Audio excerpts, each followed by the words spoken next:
Welcome to the NASCAR Craftsman Truck Series Ford 200 on Speed Channel.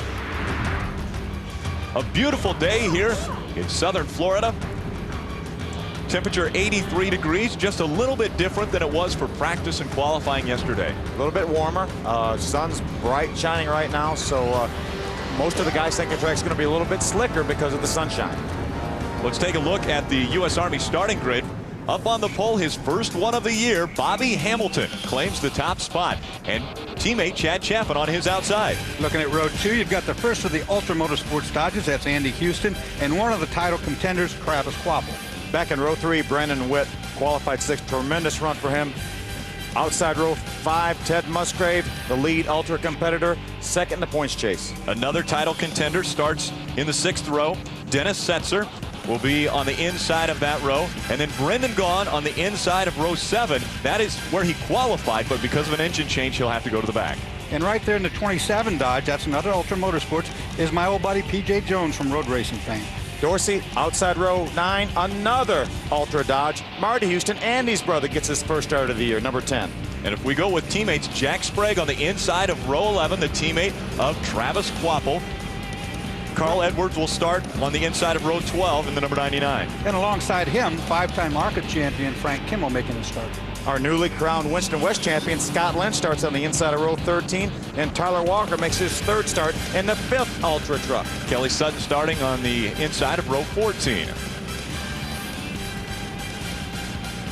Morgan Shepherd, Johnny Sauter making up row 16, and then provisionals filling out the field. Buddy Rice out of the IRL joining the Craftsman Truck Series for this final race.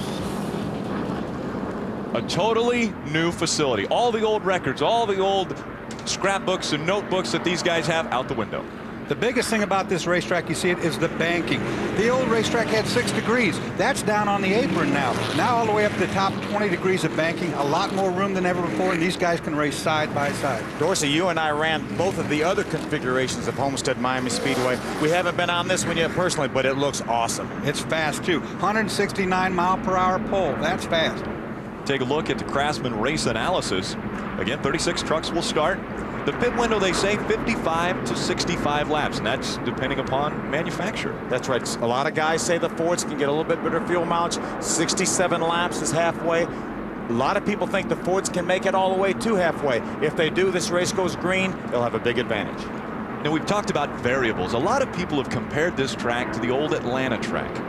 It's very fast, like the old Atlanta track for sure. One thing that's different is, though, it's at sea level. They have to run a little bit more jet, more fuel, so they won't get as much fuel mileage as they might have been, and they probably won't make quite the power they did at Atlanta. You look at this racetrack from above, and it looks just like the old Atlanta track. A very, very fast racetrack. We'll be riding along with 4 different drivers. We'll be on board with the right now points leader, Brendan Gaughan. And again, he qualified 13th, but has to go to the back of the field because he changed not 1, but 2 engines. He blew 2 engines through practice and qualifying. Next up, we're going to be riding on my old buddy Kenny Schrader in the number 52 Federated Auto Parts Chevrolet. Get a good ride out of him today, that's for sure. Ted Musgrave, second point, starting 10th, has not qualified out of the top 10 in 1 race this year. Look for him to move towards the front. And his teammate, Andy Houston, in the Team ASE CarQuest Dodge, will start in 3rd position. Now, we've talked about teammates. Will they play a role in this? Ted Musgrave has got 4 teammates. Travis Kvapil's got 1 teammate. Brendan Gaughan has a teammate in Scott Lynch. Now, a guy that doesn't have a teammate is our other contender, the 46 of Dennis Setzer. I don't think teammates are really going to play much of a role in this race. If we get at the end of the race and a position means the difference between winning and losing, then I think maybe one of the Ultra guys would move over for Ted Musgrave. Maybe Jack Sprague would move over for Travis Kvapil. But during this race, I don't think teammates are going to matter. Do you, Dorsey? No, I don't think they will either. Even though you got Brendan Gaughan all the way at the back, I think he's going to have enough racing room on this new racetrack to get the job done. As we get down to this final race, one driver has an opportunity to win 10,000 points or $10,000 for his team, and that's Bobby Hamilton, who claimed the pole. If he's able to win from the pole, he will win the Craftsman Win from the Pole award and earn his team $10,000 from Craftsman. If he would have won 10,000 points, now he would have won this championship already. I'd rather have the dollars than the points at this point in the last race. I tell you one thing, though, Bobby Hamilton was pretty smart. We're talking about Atlanta. He actually went to Atlanta knowing that the racetrack would be similar to this. He tested there, and they have not changed a single thing on the setup from there. He's on the pole. Now, we've talked to the 4 championship contenders, and Brendan Gaughan has somewhat made a prediction, and so we talked to him a little bit earlier. Let's listen to Brendan. From the start of this race, you're going to show the points and say, Brendan Gaughan, Orleans Racing Team, 26 points ahead, Ted Musgrave, you know, whatever. And then by the time you drop the green flag, you're going to show the points as they are now. And it's going to be Ted Musgrave and Travis and Dennis Setzer, and Brendan Gaughan's going to be 4th. You know, and that's going to be neat for the fans to watch. Well, since this isn't going to air until after everybody's in their trucks, I'll let you on the secret. We're going to come from the back, and I'm going to go to the white line. And I'm going to get right down on the bottom of this racetrack, this brand new, beautiful Miami Homestead Speedway. And we're going to get on the bottom, where I've been practicing all weekend. And I'm going to sit on the bottom and watch all these guys in that 2nd and 3rd groove, because this is a great place. There are 2 and 3 and 4 grooves almost. I'm going to watch them dance around up there, and I'm going to go right on the bottom and start passing people and take our Dodge to the front where it belongs. And so Brendan Gaughan making a prediction. He's going to go to the low side of the track. But there's been a lot of drivers that have driven on the low side of the track. Let's go down to Ray Dunlap. Well, thank you, Rick. Let's talk about Ultra Motorsports. Ted Musgrave won 3 races this year. Jason Leffler got a victory at Dover, and Jimmy Spencer won at New Hampshire. They did that in 4 different chassis that they own. Guess what? There are 5 Ultra Motorsports trucks here today, but none of them are any of the 4 that have gone to victory lane so far this year. Barry? Here we are at Homestead, 36 trucks Homestead, and we got a great crowd, but we got a great crowd on the haulers too. Winston Cup, Busch drivers wanting to know where to pass. New generation tire, first time long runs on this particular tire. Buckle up, Buttercup. We're going homesteading for the last time in 2003. Mike Dolan pulls the pace truck down pit road. Bobby Hamilton and Chad Chaffin out in front of the pack.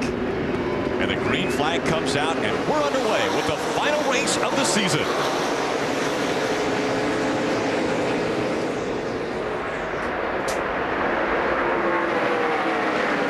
Trouble in the corner. This is going to stack up pretty good. That's Travis Kvapil. What a save. What a save. Throw that thing right back up on the racetrack. That could have been the big one right there.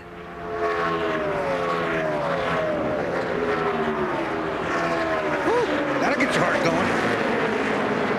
Smoke coming out of the 4, but we've seen it before. Tire rub, the left front tire. We've been worried about that for 18 races, and Bobby Hamilton doesn't worry about it. They run low air pressure to start. Once the air pressure, now that's a lot more smoke than we usually see. Look at these guys, 4 and 5 wide here. Now, with the tire rub, there's something new about the tires here at Miami Speedway. Barry touched on it. This is the new generation tire. This is actually the 2004 tire. It's a little bit softer, a little bit different sidewall than what these guys are used to. So you've got a brand new racetrack, a new type tire, a lot of variables for these guys to try to overcome. And as Barry said at the beginning, this is the very first long run, and we got another sideways truck, and this one's going to go around. That's the 7. Tyler Walker spins in the corner, and oh, very close. One of the Ultra Motorsports boys. We saw our point leader, Brendan Gaughan, just sneak by on the outside as Tyler Walker was spinning. And caution number 1 comes out as Tyler Walker can't handle it coming out of turn 4. Gets sideways. Now, that would be one way that some of these teammates could change the outcome of this race, is if they start wrecking in the middle of everybody. I think we get a replay of that. We'll see how close Brendan Gaughan came. Let's see if we can take a look right now. Keep an eye out for Brendan Gaughan. See, right there, that's a 7 truck right on the outside. Look at Brendan Gaughan right up against the wall. They're seeing, watch him sneak by on the outside. Very close call for our point leader. A different angle looking at Tyler Walker.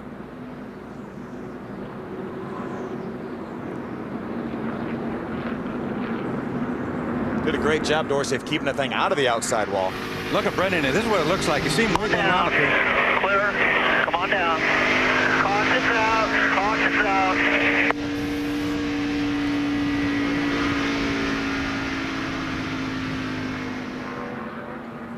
Here's the first incident that took place earlier with our championship contender. Travis Kvapil getting sideways on the apron. I think Terry Cook might have had something to do with that. Looked like Travis backed off going in the corner. Terry really ran up in there hard and got into him. Watch how sideways he gets here. Watch this.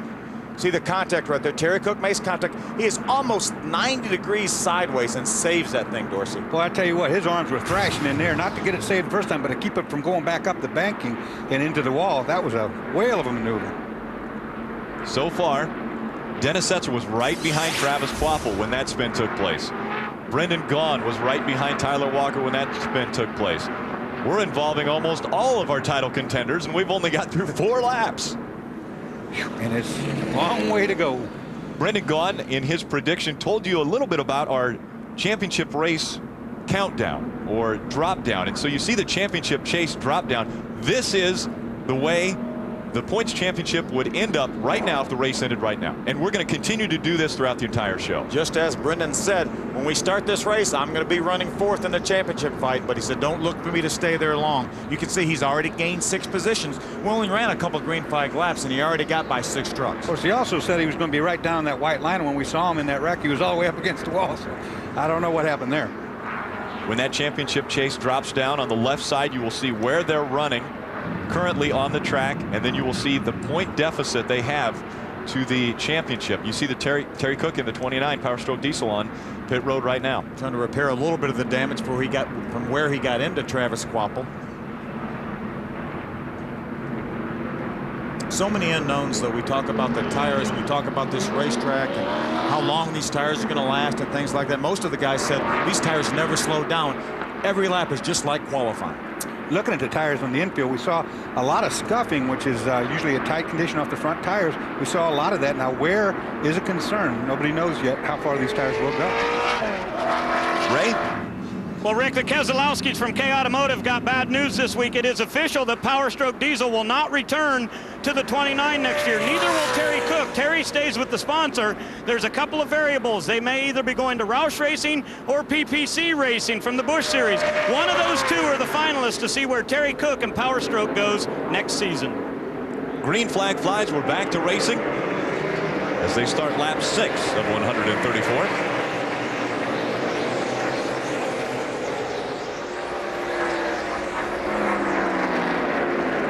Dennis Setzer trying to make the pass as they go to the bottom of the line. Andy Houston trying to take over the lead from Bobby Hamilton.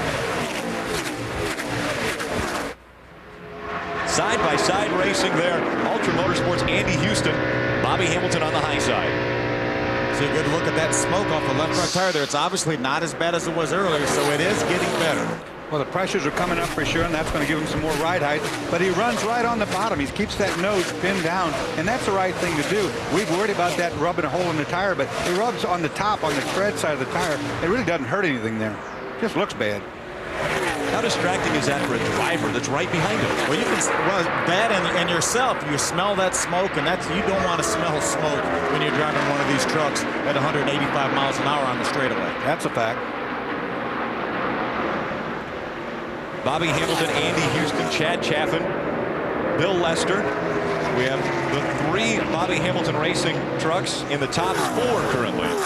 Really like what I'm seeing on this racetrack, man. Everybody side by side, 3 and 4 wide, and we're broken into 2 groups now. There's a second group. Race for the lead going down the backstretch. Andy Houston on the inside of Bobby Hamilton. See who may have an advantage as they get down in turn number 3. This racetrack is doing just what it's designed to do, is allow for side-by-side racing. Fast racing, too. Like I said, 169 mile per hour lap average. Straightaway speed, like you said, Phil, 185, almost 188 on the qualifying run. Bobby Hamilton probably the strongest truck through practice and qualifying yesterday, and he's showing it again now. But again, the tire rub, that's got to come into play, doesn't it, as far as maybe his longevity on the track with the way that left front's rubbing? It hasn't so far, and we've watched this over 4 or 5 races. Like I say, it's rubbing at the very top of the tread of the tire, and that's its thickest point. So I don't think so, but maybe Ray can give us some insight on that, Ray. Well, Dorsey, Bobby's been saying on the radio that he's very loose coming off of turn number 4, so he's trying to use the high side of the racetrack to see if he can help it a little bit. But even though he's got the lead, he's been complaining quite a bit about being loose. A battle for second. Chad Chapman trying to get by Andy Houston, and Rick Crawford trying to make the pass. And Rick Crawford with a new paint scheme on that number 14. Yeah, Darrell's going to like that one. It's got flames all over the place. We'll be joined by three-time Winston Cup champion Darrell Waltrip during our broadcast today. Rick Crawford able to make the pass to get into the second position. That'll make Ford real happy if a Ford could win today. Don't worry, folks. That smoke that you see, Bobby Hamilton says it's normal. Tire rub on the number 4 Square D Dodge.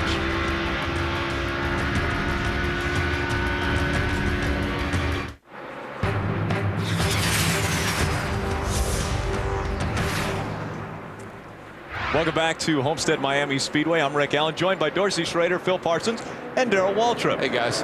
Now, Darrell, you became a race owner or a truck owner today. You think you want to jump into a championship race like going on right now? Oh, listen, I'd love to be right in the midst of this whole thing right here. I'd like to be right where Bobby Hamilton is right now. You know, I talked to Bobby earlier today, and he said, I don't know how fast my truck is. He said, I've only driven it fast enough to stay at the top of the board. And if you notice that smoking you were worrying about, the less it smokes, the faster he goes. He's just pulling away from the field right now. He got a fast truck. Bobby Hamilton now moving by lap traffic. Bobby Hamilton currently just over a second lead on Rick Crawford. And we look at the points championship chase. 5 points separate Musgrave from Gone right now. He's currently running in 19th. Musgrave is running in 12th position. So Gone back up into the top spot for this championship chase. Right now, Dennis Setzer is leading our 4-point contenders. He just took over the 8th position while we were looking at that graphic there. So this thing is anybody's race right now. And I don't know. I was kind of chuckling to myself when Brandon said, I'm going to get it right down on the bottom. Because I've been watching truck racing all year long. And if he does, it'll be the first time. Because he's a rim rider. You can't usually see the bottom. No, he's a rim rider.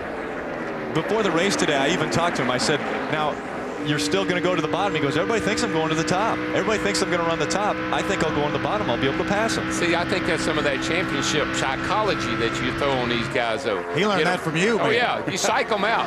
Or as Jake Elder, you say, you cycle them out.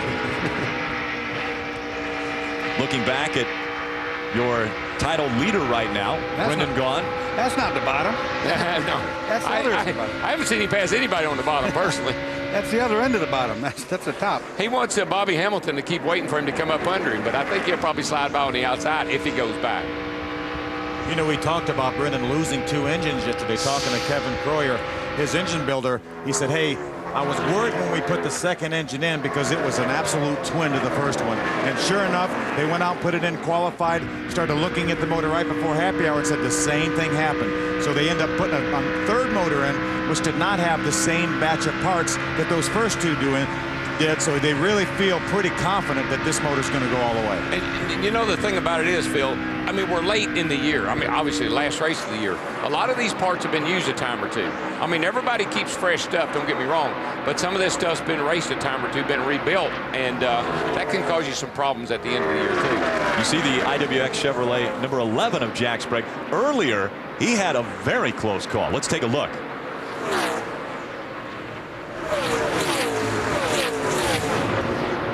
Coming off turn number 4 here, you see the 2 IWX trucks together. He starts to pull up in front of Matt Crafton in the 98 and didn't quite have him cleared.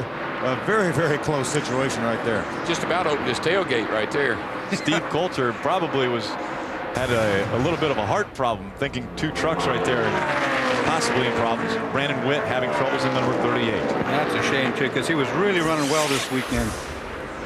2 guys that have swapped the title back and forth, or the title lead. Travis Kvapil on the high side, Brendan Gaughan trying to make the pass now on the low side of the track. Well, I think this will be the first truck he passes on the bottom of the racetrack if he does in fact get by Travis. But of course, you got Ted Musgrave, the other contender, right in front of them. So one thing that's really cool is that these guys are racing for their championship. You see the 2 Orleans Dodges right there. Scott Lynch in the 61, Brendan Gaughan in the 62. So the guys were telling me one of the things that's different about this place and what they're accustomed to is when they got here, they started running around the top. Normally we start running around the bottom and we start sliding to the top. Here they start running around the top and they've worked their way slowly down to the bottom. Why is that? Well, it's grip. They just put grip in the racetrack with the rubber they've been putting down. But I think everyone heard so much about the fact that the progressive banking and that there was going to be baked more at the top of the racetrack. As you mentioned, Earl, they came here, they automatically started running the top of the racetrack. But they felt like there's only 2 degrees difference between the top and the bottom. As you mentioned, they kept moving down, and now basically they feel like the best way around the racetrack is right on the bottom. Great battle for 7th. Dennis Setzer in that Axiom Chevrolet. With more on him, Ray Dunlap. Hey, Rick, Darrell was talking about used parts. Well, I think the 46 team got a real lucky break earlier yesterday. They found out that they had a transmission that was a little bit seized up, and that was cool, keeping them from getting the maximum power out of the engine. Dennis said it just wouldn't come off the corners like he wanted it to, so they tried a bunch of different gears, and it didn't help. They pulled the transmission out, found out there was a problem with it, replaced it, and Setzer says the truck is good today, but now he still wishes he had a little bit more gear. Yeah, I don't want to make it sound like that they're using used up parts. I'm just saying they've got parts and pieces that they're comfortable with using again. Sometimes that'll get you in trouble at the end of the year, especially when you're going for the championship. I'd want everything brand new. Those two guys going for a championship, Brendan Gaughan and Travis Kvapil, currently a battle for 14th position, and Brendan Gaughan has taken it away. Gaughan currently running in 14th now. That'll update when they cross the start-finish line. He still now has a 14-point lead over Setzer, who's second in the championship. But that can change so quickly. We saw when they started the race, Brendan was so far back that he ended up going from 1st to 4th. You come in and have a bad pit stop on a caution flag, and you're liable to come in the point leader and come back out 4th.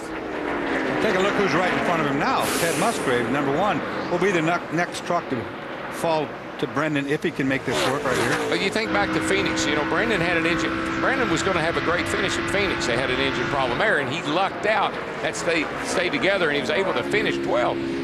You know, they've had a string of engine problems here lately. Now, when you were running for your championship, you're driving in the car, and the guy that you're battling with that championship with goes by you, like Ted Musgrave right now. He's got Brendan Gaughan trying to go by him. How deflating is that for Ted Musgrave? Well, you want to keep him in sight. That's the main thing. I'd like to get right behind the guy I'm racing and let him know I'm still here. And Ted Musgrave knows that he's going to have a couple pit stops to work on that truck, too. We've seen those guys do some miraculous changes to that truck and make it better. We saw them win a race at Fontana when they moved the rear end housing. So they're no stranger to making major adjustments to make their truck better. Also, from what Ted said in his interview at the beginning of the show, he expected Brendan to come up through the pack like this. He knew it was coming. It's taken 28 laps for Brendan Gaughan to get all the way up to 12th position. He started at the back of the pack because of an engine change. Brendan Gaughan leading the points chase here at Homestead Miami Speedway.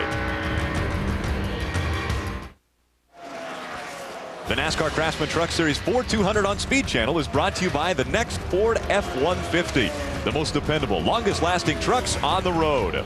By Craftsman, the official tools of NASCAR and the NHRA. And by Miller High Life. To live simply, proudly, boldly, manly. This is the High Life. Our leader, Bobby Hamilton, in the Square D Dodge #4, out in front of Rick Crawford by over 2 seconds. No more smoke either. Yeah, and just to give you an idea how far behind Brendan is, here comes Bobby now. He's at the line now, and Brendan's going down the back straightaway, half lap down. It's a good little race right here. Jack Sprague, Dennis Setzer. Yeah, and Brendan Gaughan has just closed in. There's him in the back of the picture there. He's just closed in on this little group. Carl Edwards just got by Jack Sprague, and here comes Brendan. Brendan now has broken into the top 10 already after 34 laps of racing. Carl Edwards all the way up to 7th, and he just didn't get a good qualifying. He said they lost the racetrack somewhere yesterday in qualifying. He was pretty bad, so he's running well today. See, this is a good shot out of Brendan's onboard here. You see that right there? That's the bottom of the tape, and that's the actual top of the windshield up there. That's how much tape these guys put on these windshields because the sun's getting lower and lower. Look, watch as they go down into turn number 1. You see that sunshine, and that's going to only get worse as the race wears on. And Phil, Brandon's a stocky kid. He sits really low in that truck, so he's almost looking up out of the truck, looking right straight up into the sun. Plus, you saw all the rubber marks that were on that windshield right there, and that makes a big problem when you go into the sun. That stuff just goes to complete opaque. You can't see out of it. I'm sure he's got several tear-offs on that windshield if he gets a chance to get them off on a pit stop. That's been one of the greatest inventions that they've ever come up with, is those tear-offs. Here's the truth there. Great battle for 9th position. Dennis Setzer, Brendan Gaughan both in the championship hunt. Brendan Gaughan going by Dennis Setzer on the low side. Well, if you can come from the very back and win your championship by going to the front by all you guys, more power to you. That guy's strong. The way that 62 truck is run all year long, though, Dorsey, on the super speedways, they got a great package. The truck handles good, and they got some power. Let's go down trackside to Ray. Well, guys, Setzer's just a little bit tight right now as he's coming off the corner. They're going to make an air pressure adjustment to adjust for that. Here's what I thought was a little bit weird about their deal. They were planning on bringing Tweak here, which is the name of one of their trucks. They ran it at California, Vegas, and I think they also ran it at Texas. But they decided not to because they tested here Monday, and they like this particular truck a lot better. This truck is called Stan, and it's got 3 victories this year. Stan has been the man, and they said even though those wins were on a short track, we're going to bring it here and roll for the dice. Barry? You know, Carl Edwards has talked about his truck being a little bit loose. I know Setzer got by, but really, I don't think that that's a bad deal. Do you, DW? Oh, no, I don't think so. Like we've documented here a time or two, those guys have a history of coming in and fixing their problems.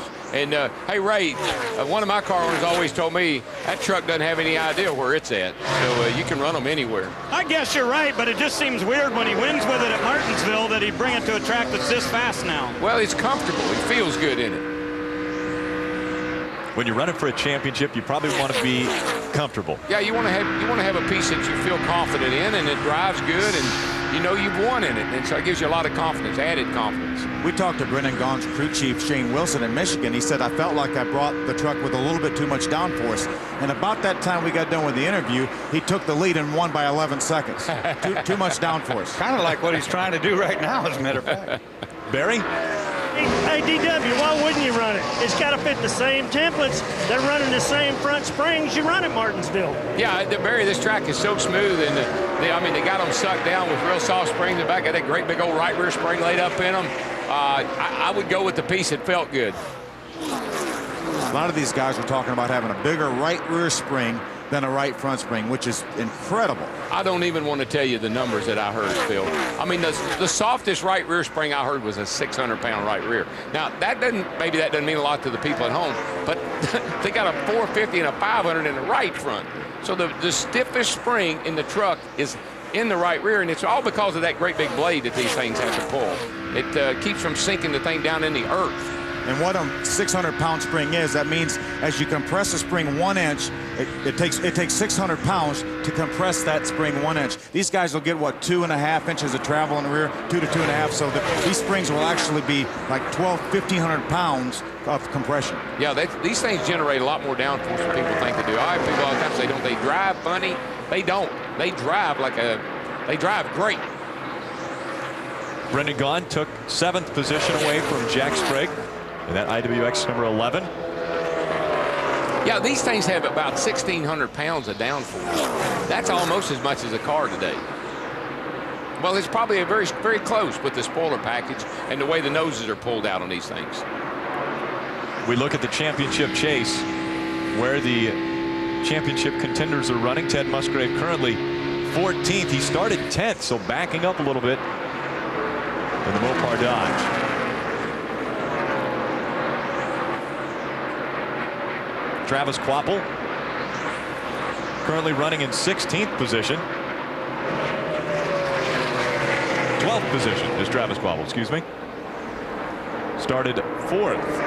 So Kvapil backing up as well. Well, yeah, but you got to remember how he got off to a shaky start. Yeah, he backed up sideways over there in turns 1 and 2. I thought he was going to be back there with Brandon the way they started off. He's lucky to be running it all right now after that. Exactly. That was a great save, no question about it.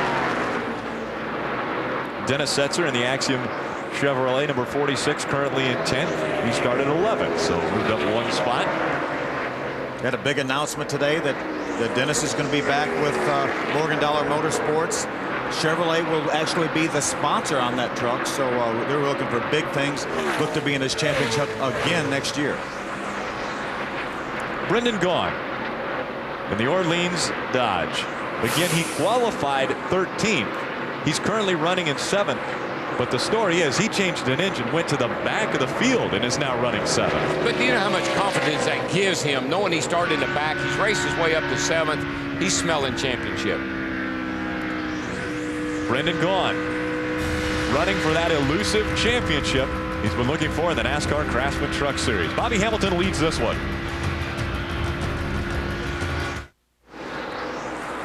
(2002) NASCAR Craftsman Truck Series champion Mike Bliss looks on from atop the IWX Motor Freight War Wagon.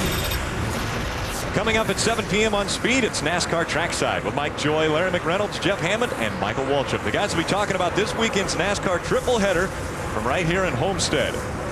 Among tonight's guests will be the winner of the championship from here in Homestead Miami Speedway, right now on the track.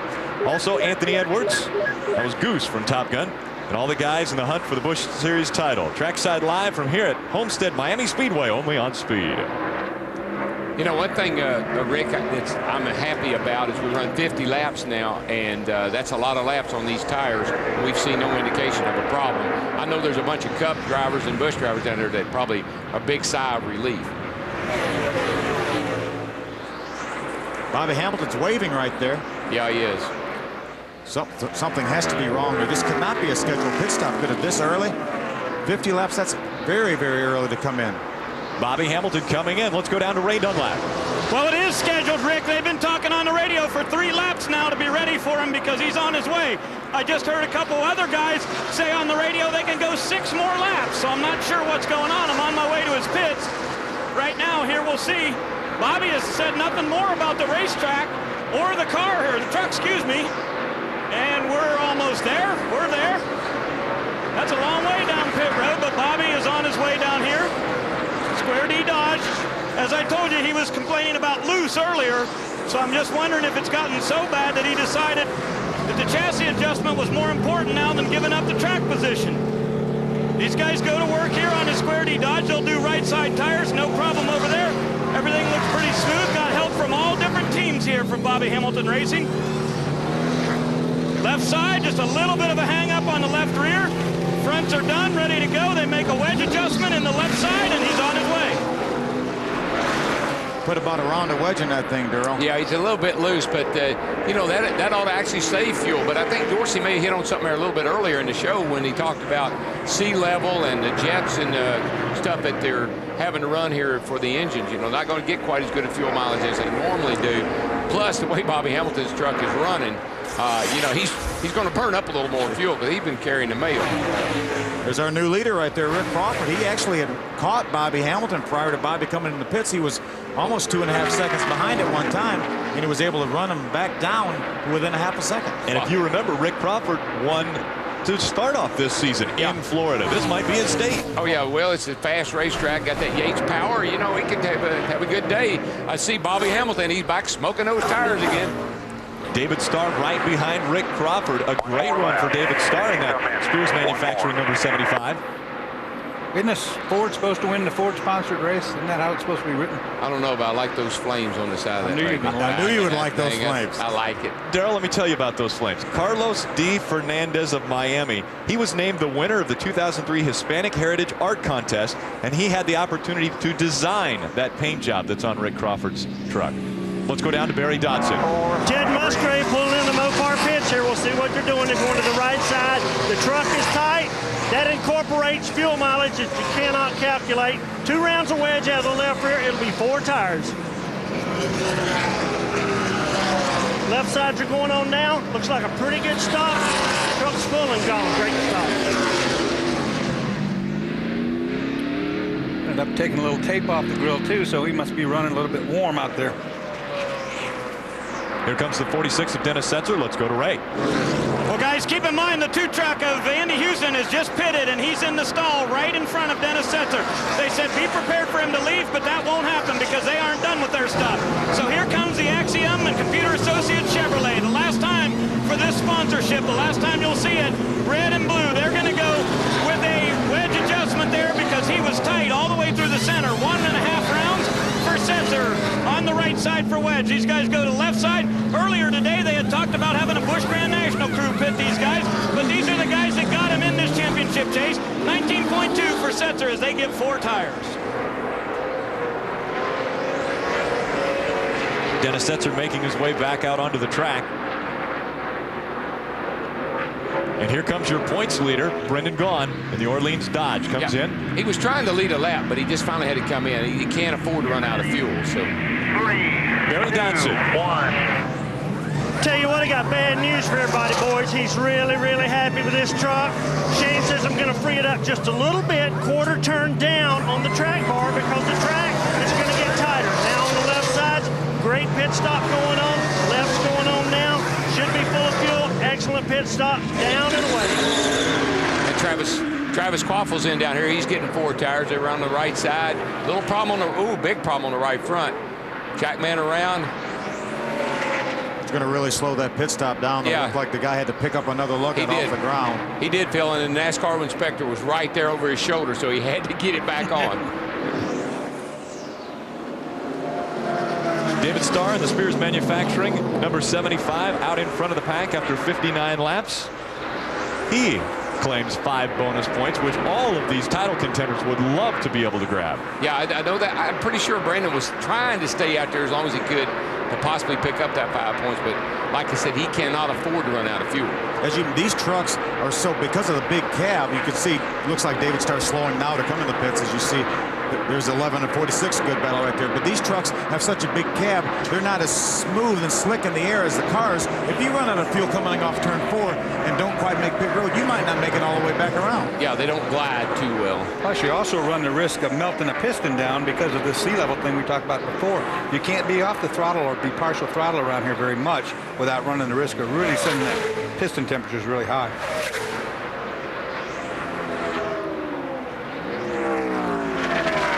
David Starr possibly testing that pit window we talked about. Already completed 60 laps.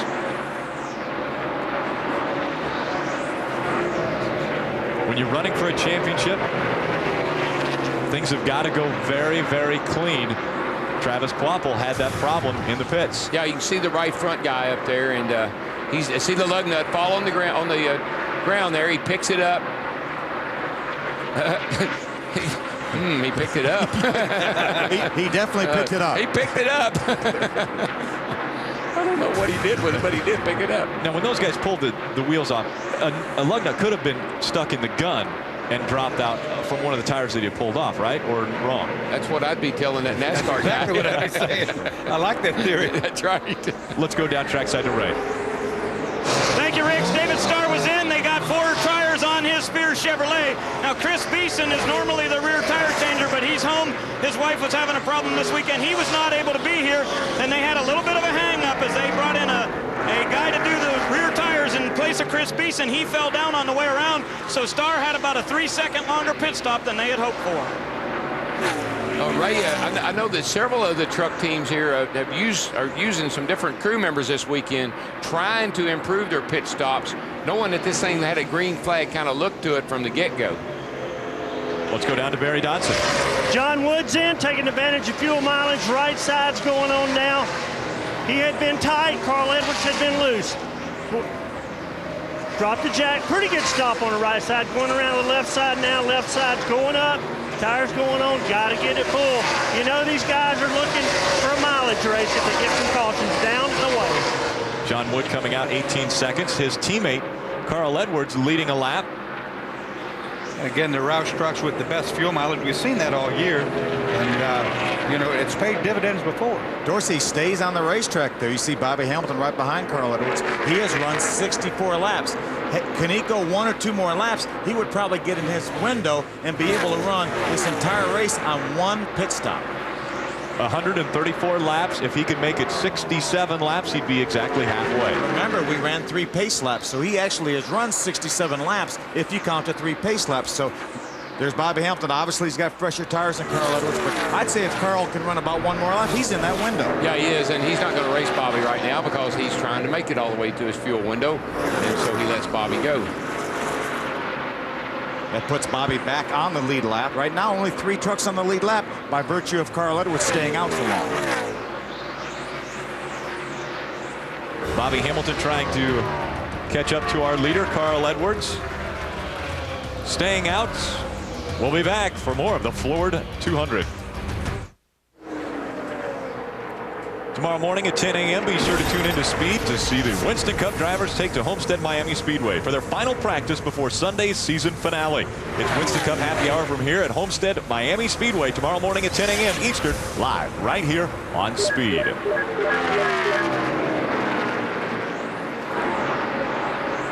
Great battle for 8. Dennis Setzer and Jack Sprague. Dennis Setzer in the Axiom Computer Associates number 46, Jack Sprague in the IWX number 11. Now, while we were at break, our leader, Carl Edwards, decided to come in for a pit stop, which he desperately needed to do, and might have come in a little quick, guys. Yeah, well, it's just tricky coming around that turn right there. It's a lot of dirt and debris down there, and you get on your tires, and you can get in trouble. Barry? You're exactly right, guys. He came in, he almost got the water barrels. He was trying to capitalize on getting to pit road as quickly as he could. They backed that up with an excellent pit stop. But DW, there's a lot of sand down there, buddy. We're close to the beach.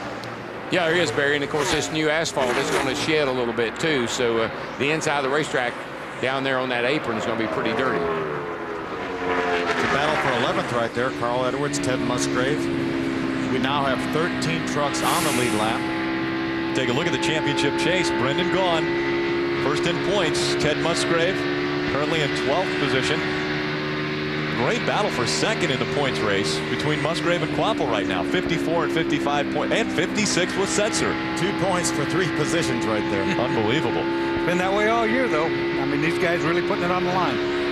Yeah, and, you know, since those that early caution we've had, it's been down and dirty here, green, and these guys are doing a great job. Everybody's running smooth. Travis Kvapil currently in 10th position. It's really kind of amazing that these guys, having never seen this racetrack before, this is the first race of any kind on this racetrack. We had that 1 caution flag. Otherwise, we've gone about 60-some laps now, clean and green, and on a brand new racetrack.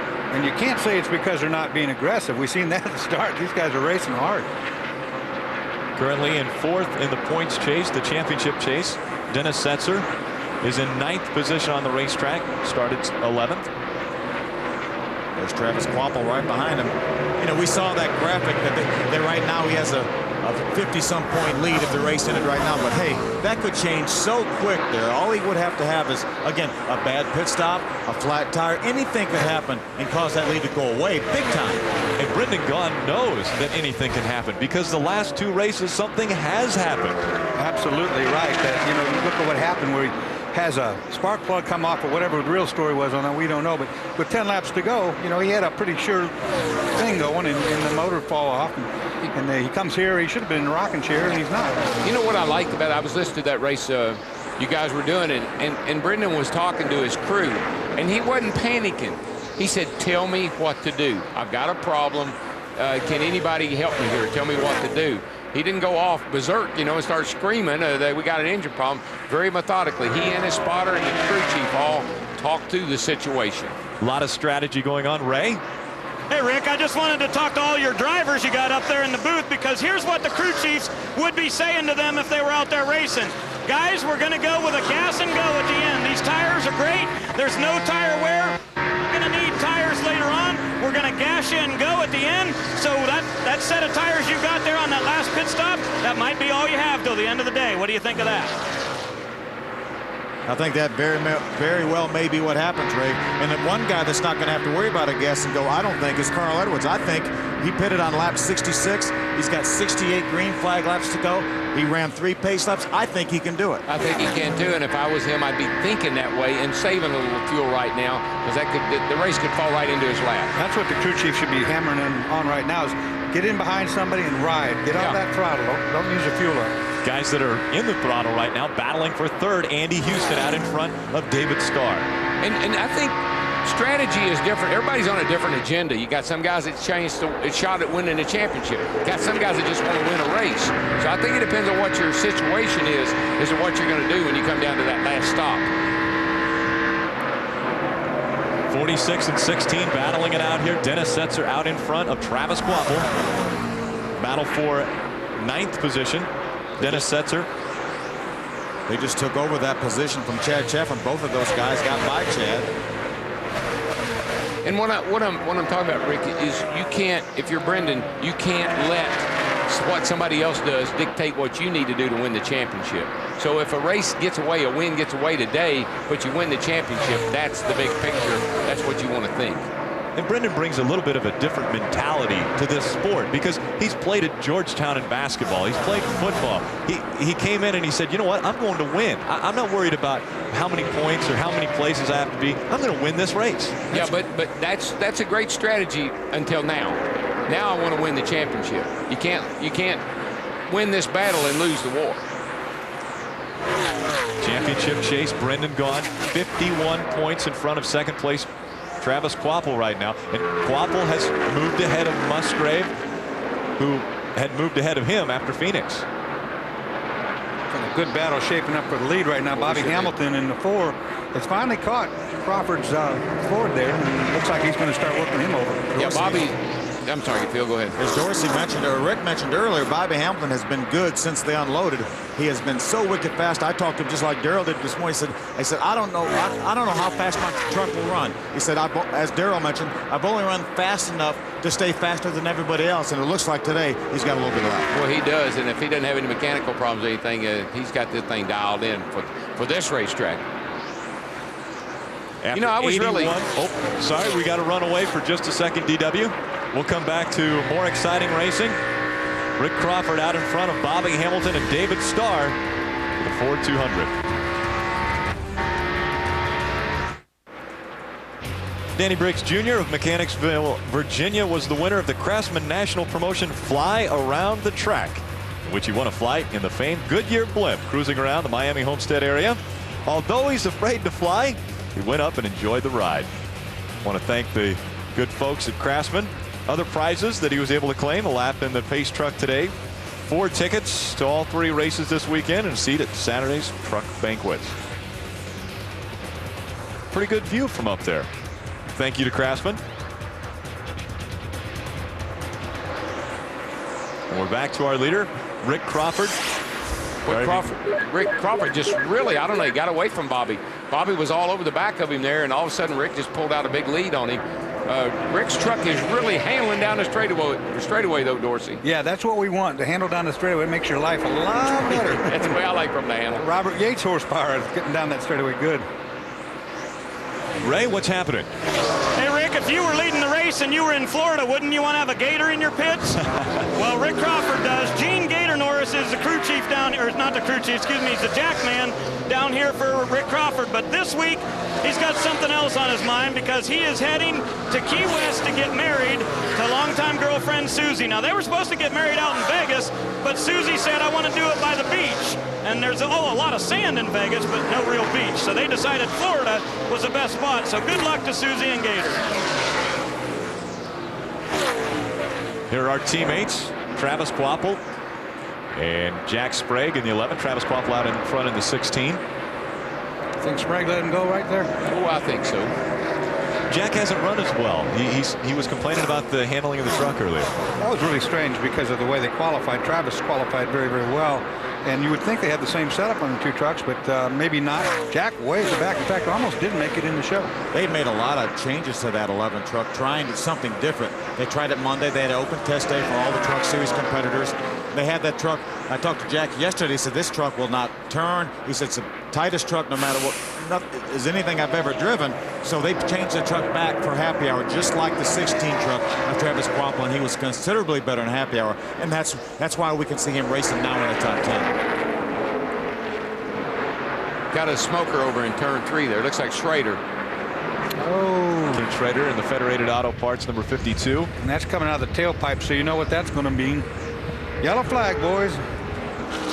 Our second caution of the day comes out as Ken Schrader has problems through turns 3 and 4.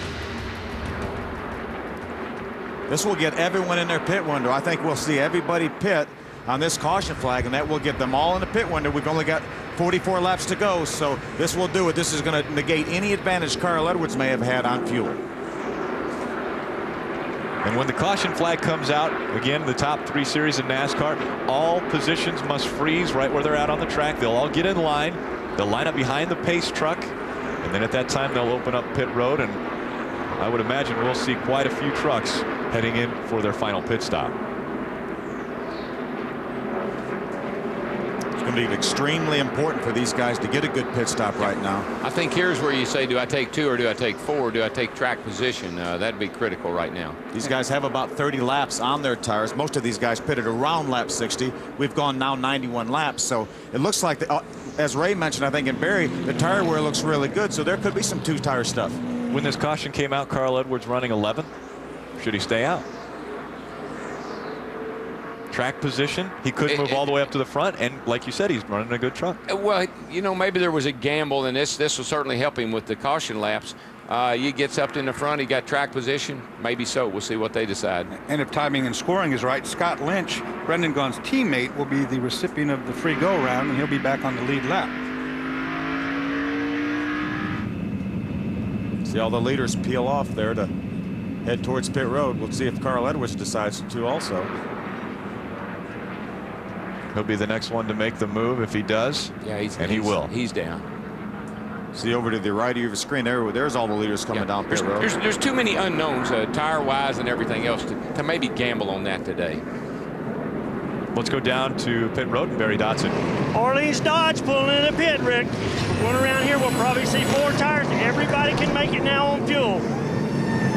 Pretty good stop on the right side. First can's going in. Here they come, left side's going up. 1 can of fuel, that's all. Down the right. Hey, Barry, they're going to make an air pressure adjustment, adding 1.5 pounds to the right rear for Crawford. He said it just starts out too loose for him, but they said no way would we go with 2 tires. This will be a 4-tire stop for the number 14 Circle Bar team, and they head out. Well, Musgrave's guys won the battle of pit lane right there as he picked up 2 seconds on the competitors. Uh-oh. They're leaking something, I guess, because that's what Push out of gear. Dennis Setzer off pit road. Well, there went that strategy with the 99. It all went bad, didn't it? Ray, what's happening? Hey, big chassis adjustment for Setzer. I couldn't get down there, but I just looked and see if they did really what they were talking about. 5 rounds out of Setzer's truck on the right side, so huge chassis adjustment there. And David Starr did go for the gamble. They went with 2 tires instead of 4, so right sides only for the 75. David Starr looking to win his first race of 2003.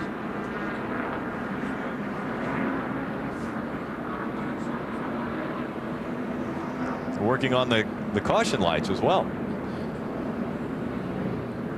See Carl Edwards making his way back to the racetrack. They had to push that truck to get it going, so not sure exactly what went wrong there, but they took a long time on pit road. He will be the last truck on the lead lap off pit road. Let's go down to Barry Dodson.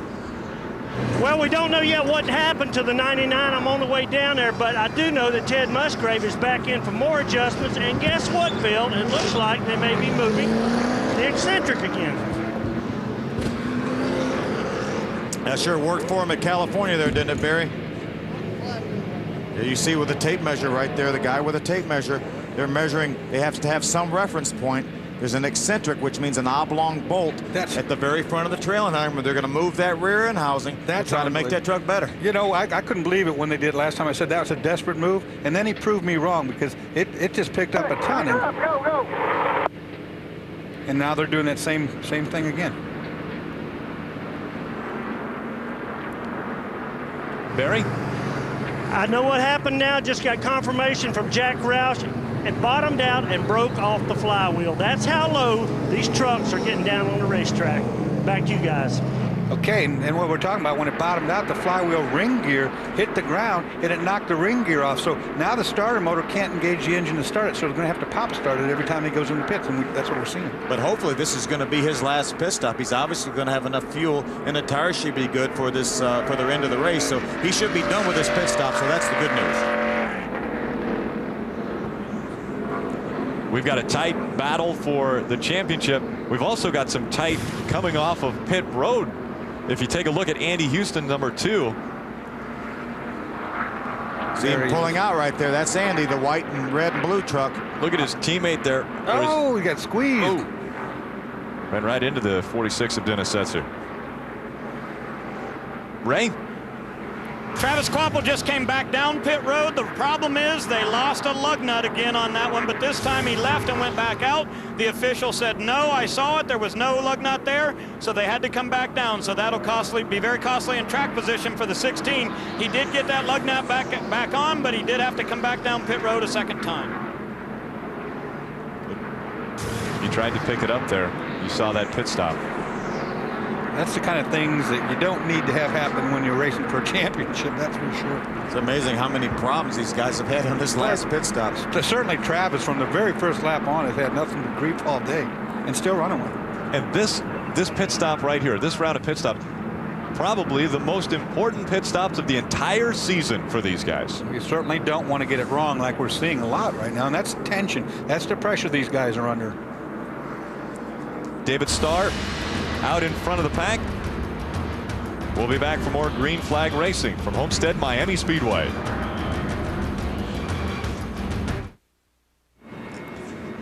The NASCAR Craftsman Truck Drivers Association collected autographed hats and hero cards to send to the American troops overseas. This week, they received in return a framed certificate from the Pentagon, a letter of appreciation from the 447th Expeditionary Aerial Troop, and an American flag that the troops flew over Baghdad Airport on 9/11 this year in honor of the 2nd anniversary of those that lost their lives in the 2001 tragedy.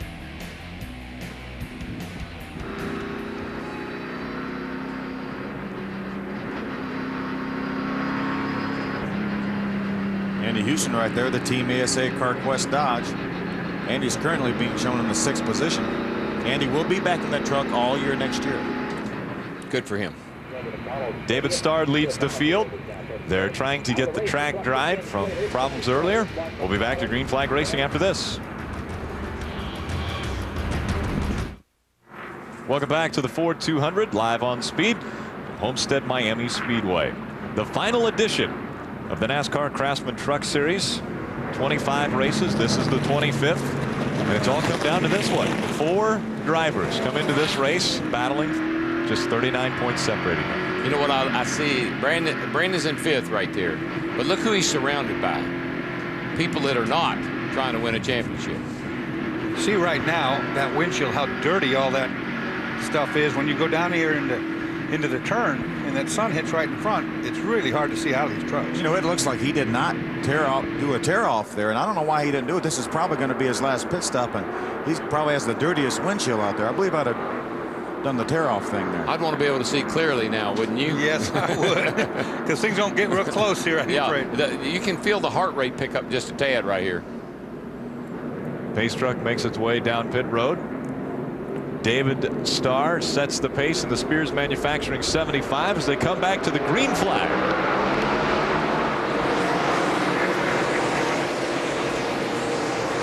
Remember, David only changed 2 tires on that pit stop, so we'll see how good 2 tires run against these 2 trucks that have been stuck. Look at Bobby Hamilton go right to the top of the racetrack. Tell you what, a bunch of the Winston Cup guys and the Busch guys are watching this 2-tire strategy as well to see if that is going to work well for him, David Starr. Well, that's a big move by Bobby up there, you know, getting up on the outside and nowhere to go, but it looks like those two tires aren't working all that great right there. Ray, what's happening? I just wanted to check with Dave McCarty. How big of a gamble is 2 tires? Well, we tried it and tested them the other day, Ray. It didn't seem to hurt us too bad. And as Darrell always told me, time to set on a hot stove and sweat ice cubes. We're going to do it. I would say at this time of the year, why not gamble, right? It's been one of them years, so we're going to take a chance and go. All right, Dave McCarty, the crew chief on David Starr's 75 Spear Chevy. They were 4 wide going into turn number 1. Rick Crawford came out in front. Crawford drove down to the bottom, and I'm surprised that everybody played that good because I don't think that anybody knew he was down there. I think right now is the worst case scenario for the 2 tires. Oh, trouble up in the wall. Oh, good save, but see who that was. That's Tyler Walker. Tyler Walker, again. he's been in trouble the whole race. His truck just hadn't handled for him. But right now, like I said, the worst time for the 2 tires because the pressures have got to equalize the rights to the lefts, where the guys with 4 tires are going to be a little bit more easier to work with. And they drive really funny when those tire pressures are all mixed up like that. Yep. We stay green. That's surprising after that pretty hard hit in the wall at Tyler. Tyler Walker. Oh, and the caution flag now comes out. Brandon is around. Big problems. Our point leader gets spun around and hit hard into the wall. I don't believe it. All because they were coming to the yellow. Oh, and he hit very hard. My. Oh, my goodness. Brian Reffner coming in the number 80 as Brendan Gaughan was sliding to the inside of the track. If Brian had committed to the bottom of the racetrack, he really had nowhere to go. They were coming down in the yellow. You know, we were saying no yellow, no yellow. All of a sudden the yellow pops out. Brandon slowed down and got nailed from behind. That's what got him spinning. Safety crews will get out there and check on these drivers. Brendan, you okay? You see Brendan taking the steering wheel off. Through the steering wheel. Oh, he's just disgusted right now. He's just really. Just brokenhearted. Yeah. I mean, The championship just went away for And he Brendan knows Gaughan. that. That's what he's feeling right now. He'll tell these guys, I'm all right, just leave me alone. Leave me alone. He just can't believe it. Had a great truck, come from the back. But, you know, I was concerned about where he was in the restart there because he needed to be thinking about being very cautious. And I'm sure he was, but his dad, that's his dad, and Michael Gaughan. he can't believe it either. Nobody can believe it. They fought this war, they'd come this far, and have it in like that. So he really took a shot from Brian Reffner there. Oh, Again, yeah. Brian had nowhere to go, but man, he hit him hard. And that was in the grass, so there was no slowing up to be done. What a shame. But we've got 3 other championship contenders now. They see Brendan's truck over there. Their spotters are telling them, hey, our point leader's out. They don't want to have to win a championship this way. But right now, they're going to have to put that out of their mind, and they're going to have to go for it. We've got a real battle now. Let's take a look at what happened. It's a stack-up effect. You That's see right Marty here. Houston in the 10 out here in front sliding. Oh, he got nailed. Yeah, got nailed by Marty. Sent him into the outside wall head on. Hard contact. You're going to see he's going to slide down the racetrack. Again, smoke, debris going everywhere. Now the racetrack's completely covered in antifreeze. Marty's against the outside wall. Now Brendan's truck's going to dive to the inside. Brian had already committed to the bottom of the racetrack there. Man, hit him. Man, that was a big hit. And luckily, right behind the door on the rear axle. Luckily for Brendan there, hit right at the post. Yeah, you can see where it's all back in here and not. There's a spring bouncing out. You tell me that's not a hard there hit? was where the most of the impact was, right there. Fortunately, not right on the door. Brendan Gaughan has climbed out of the number 62. Not happy. The championship just slipped out of his fingers. And he knows it, and it's the worst feeling in the world. He just wants to go somewhere and hide. So close, so close. The man drove so well all year. And again, not of his own making, just in the wrong place, wrong time. Been in the right place all year long. Happened that time. You have nothing to be ashamed of. You had a boy. Brendan knows he was number 1 today. You did it, man. You had a great year. He's got such a great attitude there. He is so much fun to be around. He's a fighter, I'll tell you that. This is he may not get this championship today, but he's going to win his share of championships. He already has in his career. Yeah, he's done a great job all year long. Great showman. Let's look again at the devastation that has hit the Orleans team. See Marty Houston right there, the front, right front. He actually had to go up high to avoid one of the IWX trucks. And when he did, he got up in a loose stuff there, lost control of that thing, and came down and caught Brendan in the right rear corner. Was that Quaffle that was? Ooh, Man, that was a hit. That's a hard lick. I couldn't tell if that was Travis or if that was Jack Sprague and the I other couldn't either, IWX but man, I almost got him too. Take another look See at who this. that is down on the bottom there, Phil. I think that was Sprague right there. That's Travis. Yeah, it almost got him too. And folks, just to get a perspective on this, when they're coming down that straightaway, even though there was damage and there was parts flying, Brendan Gaughan's truck probably hit at least at 100 miles an hour by Brian Refner.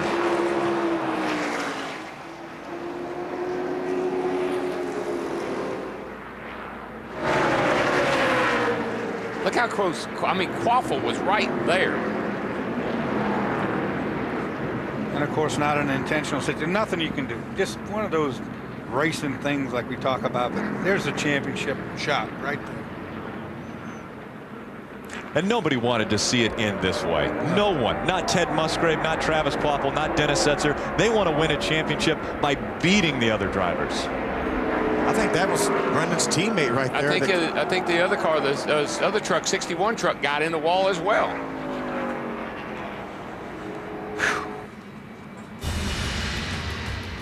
Brendan Gaughan acknowledging to the crowd as they cheered him on as he got out of the truck. He appreciates their support. He needs that right now too. It make him feel better. Coverage of the NASCAR Craftsman Truck Series Ford 200 on Speed Channel is brought to you by the next Ford F-150 and by Super Chips, the official automotive performance chip of Roush Racing. Max Micro Tuners give you more power for tow and go.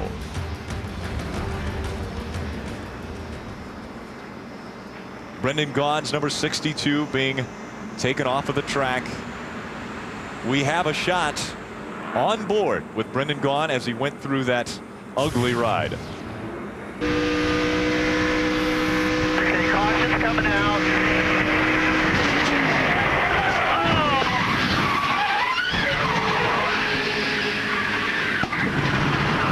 Watch out. Boy, It's hard to even put in words how that impact felt as an endorser. Because people at home have never been through something like that. It's just a wicked thing. You know, knocks your breath out of you. You don't know what's happened for a minute. It takes you a while to realize there went my championship. Am I okay or not okay? You just don't know. Now, as devastated as Brendan Gaughan and his team are, these guys have got to start thinking, we've got a championship to win. Look at how close the points are now. well, the worst right now that Brandon can finish is 32nd, based on the laps we got to go. So these cats have still got to get to the end. Yeah, if all these other three competitors, something was to happen, they were to fall out of this race, then Brendan could still win this championship now. Yeah. Obviously, the odds are against The odds that. are against that, yeah.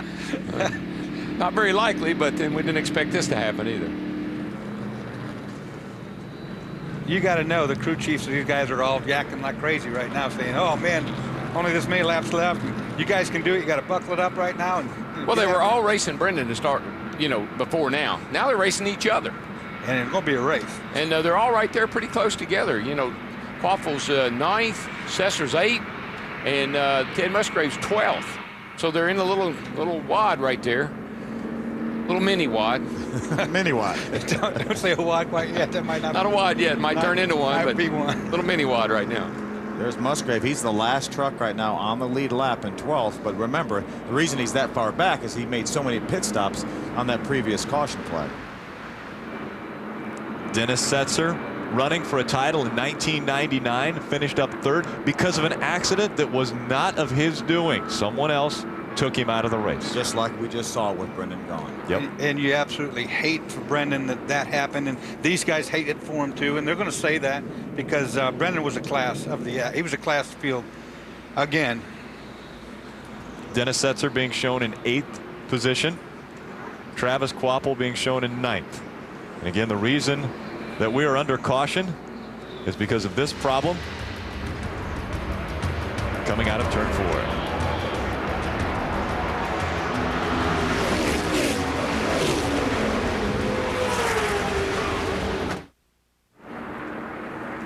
Welcome back to the NASCAR Craftsman Truck Series Grand Finale here at Homestead Miami Speedway. And things have, for the worse, just got better for 3 drivers. Yeah, the sun's going down, and of course it's already gone down for Brendan, but got 3 guys here that's in a hot battle now. I mean, we're going to see some real action. And a championship, things like this happen in auto racing. This is the way some races are won and lost, and some championships are won and lost. Got one to go here, and you know, we're going to these guys are going to have to suck it up. They're going to do some real hard racing right now because they got to finish ahead of each other. I'll tell you what, Daryl, you know what, all of us know it really. This can be the most cruel sport in the entire world, and it can give you the highest high that could ever be achieved, and all at the same time. The peaks are never as high as the valleys are low, I can promise you. 25 laps remain in this race. Let's take a look back at what just happened. 10 truck just got up high down there. They were coming to the caution, and I don't know if it had anything to do with it or not, but the 10 got up into the loose stuff, got in the fence, and when he came off, he got into Brendan, and then, man, that 80 truck just pile driving him. Look at all the debris on the grass there. I mean, he was so fortunate that it was behind the driver's door. Brian Refner, the driver of the number 80, also to the care center to check him out. Because again, that was a hard lick hit. on, you know, Refner. He was conscious, and he, under his own power, went to well, the he's ambulance. probably got that left leg on that brake pedal. When she hits something that hard, well, it's going to be sore at best.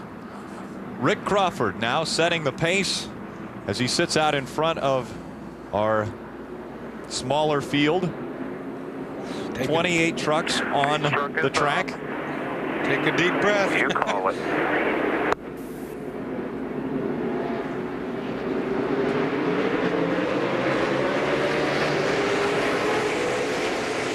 You talk about every position counting right now. Every position for these guys counts. Yeah, and the 3 guys left are right together. You remember, Brendan had the largest lead over the 3 of them, but the 3 of them were only separated by I believe it was 17 points, I think, right? Less than 17. 22 to 39. 24 to 39. 24 to 30. 15. We need to get Ray in on this. He's really good on man.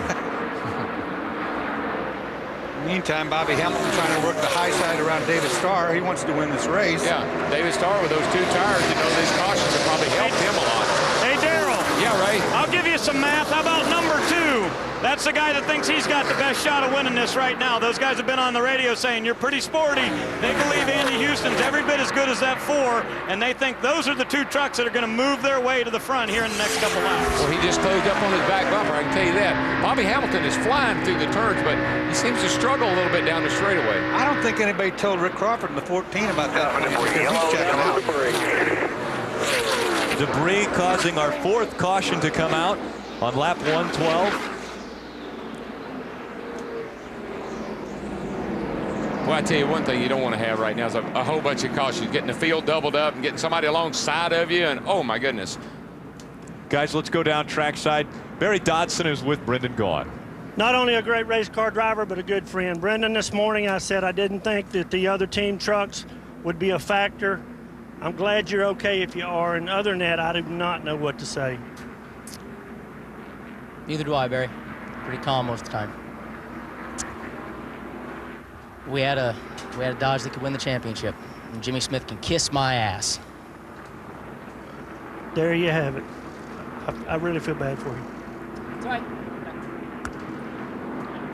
Well, that's just frustration, you know, disappointment.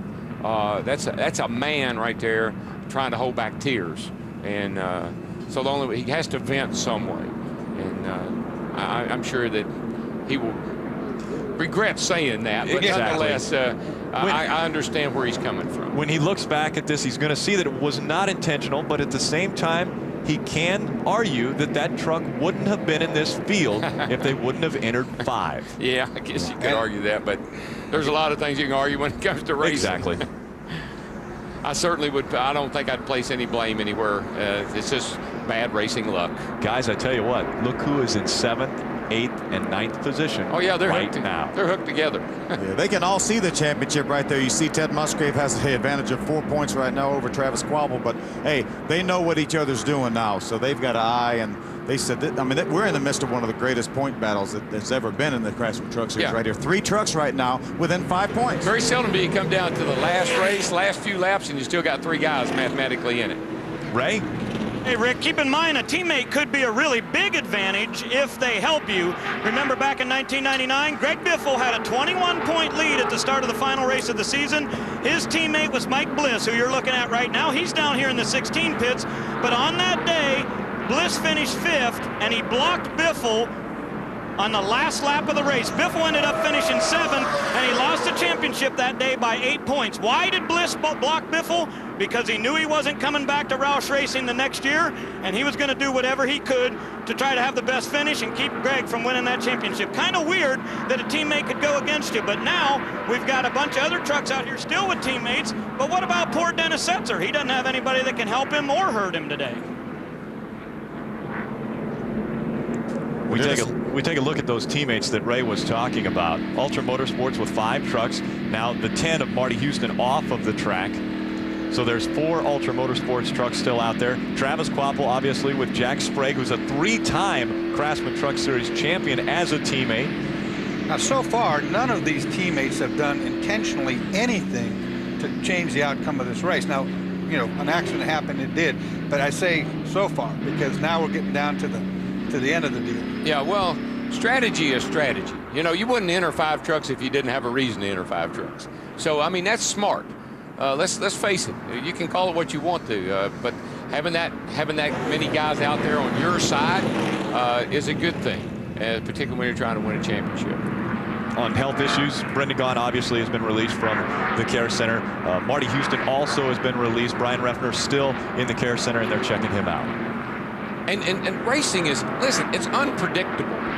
We can strategize all we want to, and we can say, well, if this happens and that happens or something else.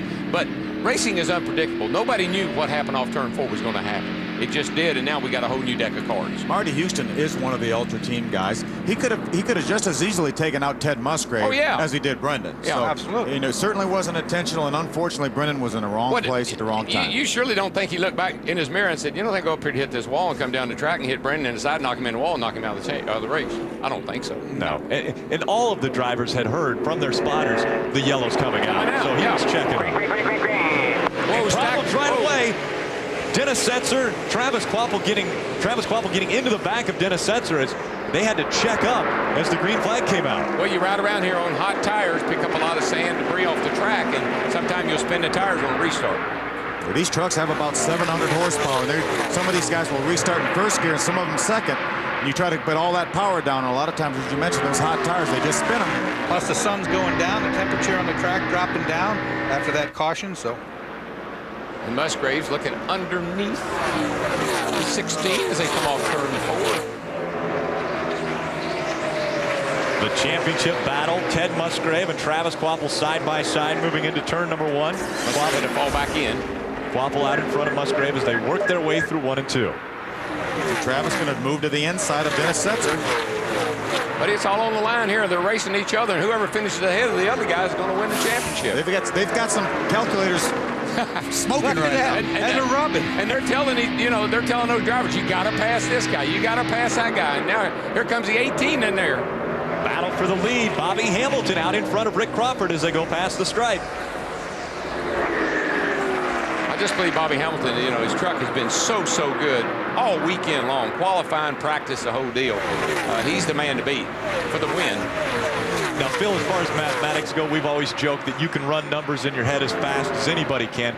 But as we move back through the points, the first 5, I believe, the first 6 receive 5 points. That's what they're separated by. 7th through 11th or 12th, I believe, is 4 points, and then on down. So when we're talking about 4 points different, we're talking about 1 place where these guys are running. 1 position. And if you pass the guy that's in front of you, that's actually equivalent to 2 places. So, because you put him back a place. So this 1 position could mean as much as 8 to 10 points. And we almost had a problem right on the start. Let's take a look again as Travis Kvapil, Dennis Setzer, and Ted Musgrave were all right together at that start. Yeah, this is my favorite word. You come down, you anticipate what's going to happen on the restart. Got a real battle here for a second. Yikes. They've been bouncing off each other side by side. Crawford and Andy Houston there. rubbing paint. I think they got together on the back stretch and again on the front stretch. Let's take a look at that restart. Oh, easy, boys. Oh, yeah, he got loose there. He got up alongside the 46 Setzer. Ow! It's hard Man, to he show. ducked back in there. Guys, it's hard to show replays when you got great racing going on right now. Forget the restart. No Forget time for the the restart. We got plenty going on here. There they are again, right in line. Dennis Setzer, Travis Kvapil, and Ted Musgrave. Smoke coming out of the Super Chips 99. I saw a little coming out of it there earlier.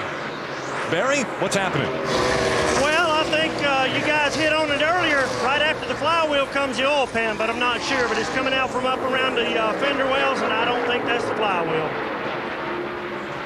It could be, though, Barry, because it wouldn't start. They've been having to push start it. Maybe a chunk of that fell out. It happened to him earlier this year, and now it's knocked the hoe in something or vibrated itself apart. And it will vibrate with no flywheel on, that's for sure. Probably Well, not gonna hurt chunk, seal out. what'll happen, a piece of it will come out. Right. That championship pace tightening up. Let's take a look at that restart. Yeah, like I said, my favorite word, anticipation. And you're anticipating this start, and you'll see that everybody doesn't go at the same time. Musgrave got a pretty good lick on the right front there, it looks like. All three of our point contenders right now have made contact with each other and other trucks. They were all in the same game plan. The spotter's saying, now get a good start here. Barry? Hey, all you guys are up there doing all this anticipating and talking back and forth. Do you realize the way these guys are driving right now, if they take each other out, Brendan Gaughan is our champion. We actually did talk about Yeah. the feasibility of that happening. Yeah, we said that might happen, or that could happen, and it's not, it's not out of the realm of reality, but it's pretty far-fetched at this point. Travis Kvapil making the pass on Dennis Setzer now. The last time we saw the championship graphic, we showed Travis Kvapil 4 points behind Ted Musgrave. This would be one more position, 4 more points. That would mean he would be tied with Ted Musgrave. But by virtue of the fact that Ted Musgrave won more races, he would win the tiebreaker. Yeah, but Ted can't keep up. He didn't seem to be able to keep up with Setzer and Kvapil, so they seem to be getting away from him.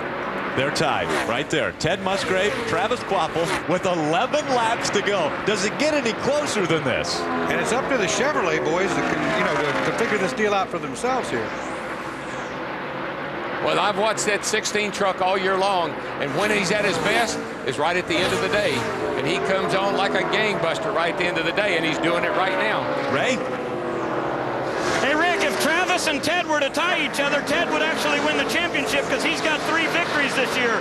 If Ted and Dennis Setzer were to tie each other, they would be tied with 3 victories, so it would go to second place, and Ted would win again because he has 6 second-place finishes. So if there's a tie amongst these 3, Musgrave is the winner. Well, let me tell you something. The 11's in 5th place. What do you think's going to happen to the 11? He's going to drop back. About 5 to go here, 2 or 3 to go. And also, the 16 is closing on John Wood, so he's coming in a hurry.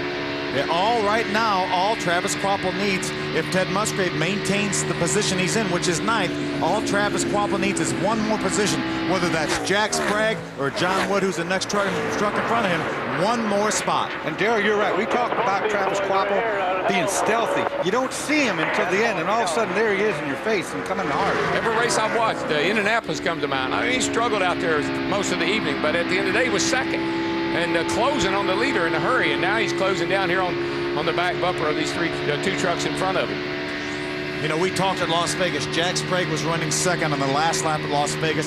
He backed off coming off turn number 4, allowed 3 trucks to pass him, which one of those being Travis Kvapil. That was 5 more points, Darrell. Right now, Travis Kvapil needs 1 more position. You see right there, he's gaining on John Wood. If he doesn't get to John Wood, I'll bet you we'll see Jack Sprague back off and let Travis Kvapil pass him. And that could win him a championship. Here comes right here as you're talking about it.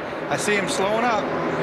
When we come up 7 laps to go, the 16 has to get by John Wood to get in front of Ted Musgrave. Now, will the 11 hold up the 50? That's the next deal.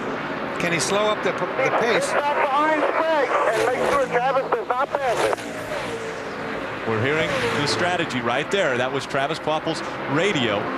He said, get behind Sprague and make sure they don't pass you. All he's got to do is keep Dennis Setzer behind him. And Ted Musgrave can control his own destiny. If he could come up there and pass Dennis Setzer and 1 more truck, then that may be the difference. Yeah, but right now, Travis Kvapil has control of this championship. Right, and Ted is just not that good. He hasn't been able to maintain the speed the other two guys have. And Kvapil has caught John Wood, and I believe he can get by him all right. Then he just follows the 11. I don't know who it is yet. Somebody in the wall. That's Scott Lynch in the Orleans. Yerf dog number 61. And now the caution's out. Oh, boy. And now, ladies and gentlemen, before you leave, remember back to the very first race of the season, Daytona, green, white, checkered. We do not finish under caution in the NASCAR Craftsman Truck Series. Hey, anything can happen in this restart. We know Ted Musgrave may not have the fastest truck, but he's liable to get 2 or 3 positions on a restart. Anything can happen. well, it'll be single file. That's one thing, so that's going to change things a little bit. But we saw on that restart where they spun the tires. Oh, look at here, a little side by side. Oh, he got DJ loose. Jones Got loose on the bottom of the Sucked him around. right there, yeah. Well, this is going to be big at the end of this thing. For the championship, green, white, checker. Now, IWX, Steve Coulter, they are the defending champions in the NASCAR Craftsman Truck Series in the IWX Chevrolet. That 16, piloted by Mike Bliss a year ago, won the championship. Travis Kvapil looking to defend the title, but Travis Kvapil is not driving that truck next year. Well, he may go out a champion. As we talked earlier, right now they're dead tied by virtue of the fact that Ted Musgrave has more wins. He would get the nod right now, but all Travis Kvapil needs is one more position, and he's got a friendly foe about 2 spots in front of him. Oh, yeah, and I think it's kind of interesting that they traded Sprague for Kvapil. You know, they could be trading a champion for a champion for next year. But, man, I tell you, I'm impressed with Travis. He's done a good job today. Ray? Hey, Rick, Dennis Setzer came on the radio and said, what do you think we should do here, Danny? And Danny Gill, his crew chief, said, why don't we come in and pit and put tires on this thing? We're going to have a green-white checker here. It'll be only the lead lap trucks up front. And Setzer said, I want to try to race for it. He said, let's not give up this spot. I'm right by the 16. Let's try to race for it. So they decided not to pit. Guys, you know one thing, we're saying this is going to be a green-white checker. We're 4 laps from the finish. We're liable to get 1 lap to go next time around here. So we might get a green-white checker, but it's going to be the regular distance of 134 laps. We talked to Travis Kvapil earlier about this very situation. Here's Travis. Anytime you go out and have the year we've had, win the champion, or hopefully win the championship, win a race, number of top 5s, bunch of second place finishes, and basically you're not invited back to drive for the team again. I mean, it's kind of disappointing, you know. And for a little bit there, I probably lost a little confidence in myself, and you know, I was kind of wondering, you know, what else do I need to do, you know, to prove that, you know, I'm worthy of being in this with this team. But you know, at the same time, you know, one door closes, another door opens. I feel for him, because I was thinking the same thing. I mean, he has done an outstanding job this year. Here he is on the verge of winning the championship. And like he said, and he said it best, I wasn't invited back. That's hard. That would be pretty hard. That would be pretty devastating, wouldn't it, Phil? Sure would. Hard on your confidence, wouldn't you say? And I talked to Travis. I said, Travis, do you really want to go? Do you want to win this championship here to kind of show these guys that maybe they're making a mistake? He said, you know, absolutely.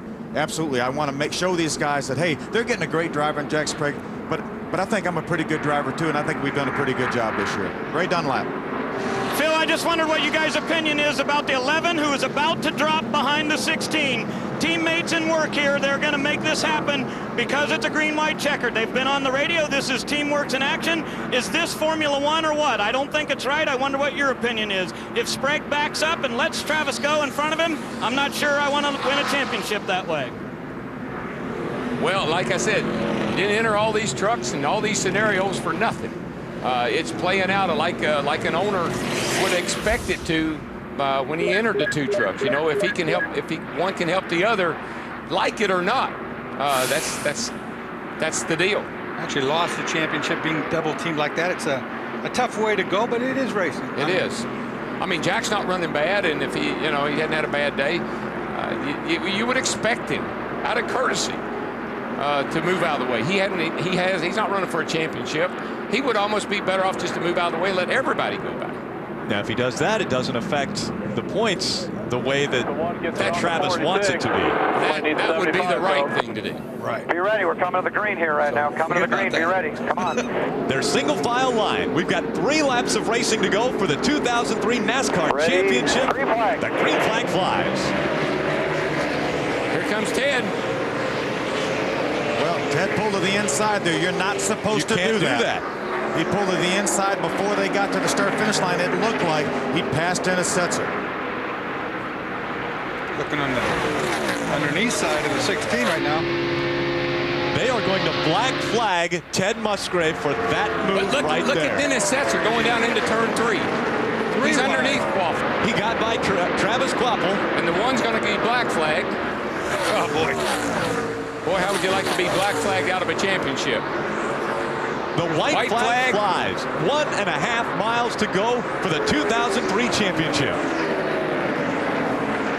Currently, Ted Musgrave being shown in 6th, but the black flag comes out for him. Travis Quapple and Dennis Setzer fighting for 7th. Side by side down the back. If Ted Musgrave has been black flagged, Travis Quapple will come out. Bobby Hamilton takes the checkered flag, and Travis Quapple will win the 2003 NASCAR Craftsman Truck Series. Well, Jimmy. I think Jimmy Smith may be celebrating a little bit prematurely there, because the black flag was definitely out for Ted Musgrave. Well, just a little confusing. What a day! What a day! Oh, man. I waited 9 years for this. I'd hate to be the bearer of bad news there. When the official comes to talk to Jim Smith. Down here, this Oh, boy. This is interesting. Bobby Hamilton winning his 2nd race and winning $10,000 for his team from winning from the pole. The Craftsman win from the pole award. And you know, I thought Bobby Hamilton would be in this position, a championship battle. I thought he brought his experience in that truck to this series this year. I thought he'd be the man. He started the year off great, and he's ending it great. Tragic things happening for this championship in 2003. We take a look at the restart. Again, the rule is you cannot pass on the left on the restart. Ted Musgrave. They have not got to the line. Right there is a line. Now, he did not make the pass, but he was attempting the pass going to the white line. We take another look at it. Well, you're not supposed to pop out on the guy until you pass Start-finish line, yeah. Whether it's pass or not, I mean, he didn't make the pass, but he's clearly made the pop. He's almost clearly up beside Dennis Setzer by the time they get to this is similar to what happened out in Texas earlier this year in the Winston Cup race. That's or right. in the Busch race. The Busch race with Brian Vickers. Very similar situation. Except this one was for the championship. I think Jim Smith has just been told Settle down. Hey, James. that he may have a problem. Any attempt at all, he was up by him too early. Devastating news for another team in the NASCAR Craftsman Truck Series. Facial expression says it all. He just got the bubble burst right there. Oh, yeah. I feel so bad for Jimmy Smith. He was one of the founders of this series. Yeah, out in California, they run the initials, all the first races that were run before they ever moved the series down south. And who'd have guessed the thing would end out like this? Yeah, see, they never passed Jack Sprague either. So we talked about Jack Sprague backing off. It never happened. Yeah. Travis Quapple finished behind Jack Sprague, but it looks like if they go ahead and penalize Ted Musgrave, that Travis Quapple will win this championship for IWX Motorsports. And obviously Travis feels he's won the championship as he comes to start-finish line now. It looked pretty clear that he jumped, but we don't know. Radio still talking about making the call. which, if you look at the 46, he is not closed up on the truck in front of him. That's no excuse, but it tells me that he must have been lagging back a little bit. And there was a couple truck links in between he and the truck of Travis Quapple that was in front of him. Yeah, you'd have thought he'd have been right up on the back bumper of. I remember he had 16. transmission trouble earlier too. He had to change transmissions this morning, so he may not have had a good restart transmission in that truck. The one thing we do know is that the Square D Dodge of Bobby Hamilton won there you go. the Ford 200. Yeah, where is and Bobby? So Bobby Hamilton will be able to celebrate this victory to close out the the 2003 season. He was dominant early on in the season. We thought Bobby Hamilton was going to win the 2003 championship, and then problems set in with the Square D Dodge. But he's been bad to the bone all weekend here. He practiced on the top of the list. He set on pole. He won the race.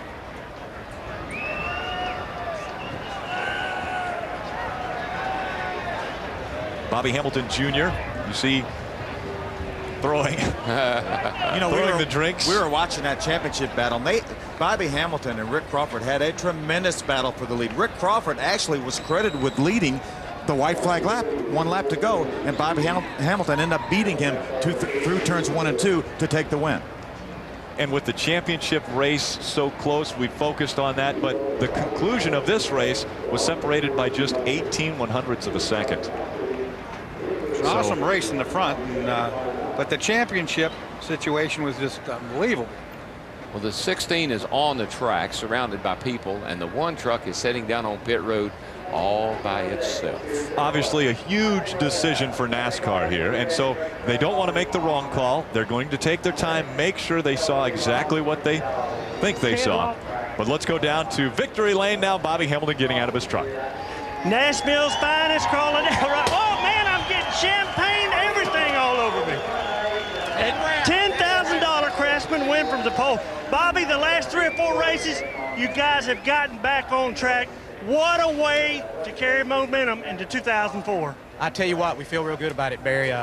Guys at the shop been cutting bodies off this thing. I want to thank Ted Flack and all the engineers at Dodge. I don't know who won the championship. I hope Dodge did, but if they didn't, we'll try to help them do it again next year. But, I mean, we just signed Square D again a couple nights ago. Good day for them. Joey Arrington, Goodyear, this new generation tire is the, I can't say the real word because little Bobby got fined for what I want to say. But, anyhow, we want to thank Unocal for their past support and everything. I want to thank Mack Truck for helping, Dodge naturally, Square D, Dickies, everybody that's made BHR possible this year. This is for my little sister. I lost her about 2 months ago. And it's a good day. Good day. Where's that little dog at? Where's Coco? Look at her out. Coco joined them in Darlington. Papa's little girl. Papa's little girl. How about that? But anyhow, I want to thank Dodge for all their support. We're looking forward to going next year. Mack Trucks. I know this is abnormal, but I want to thank Ford for sponsoring this race. We need to pay attention to all the manufacturers that sponsor, make the series as great as it is. Craftsman, Unocal, like I said, it's just been a great day. Heck of a job for the Square D Dodge. Great effort. Way to wind it back up. I'm having fun again. And that's a great thing for Bobby Hamilton. We take a look again. Let's look at the finish. I mean, I was watching Brandon and those guys, and Travis and those guys. This is the closing straightaway. Bobby Hamilton just in front of Rick Crawford. And as you said, Crawford led the lap previous to the final. So. Crawford was really fast on the straightaway. I mean, he had some straightaway speed, but Bobby was better through the turns. Bobby was he was cornering a little bit better. Emotions roller coastering for everyone in this championship. Brendan Gaughan confronting Jim Smith. NASCAR continues to determine who the 2003 champion is. If Musgrave did not receive the black flag, Ted Musgrave would be your champion. If he did receive the black flag, Travis Kvapil is your champion. Well, if I was Jim Smith, the truck owner of the 1, and I thought I had any shot at all, I wouldn't be standing down there on pit road. I'd be up in the big red truck right now doing my politicking. The new trophy for the NASCAR Craftsman Truck Series on stage. We'll find out who receives it when we come back.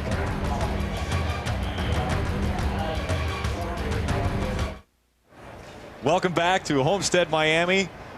We still have not determined who the champion is in the 2003 NASCAR Craftsman Truck Series, but this is after the restart.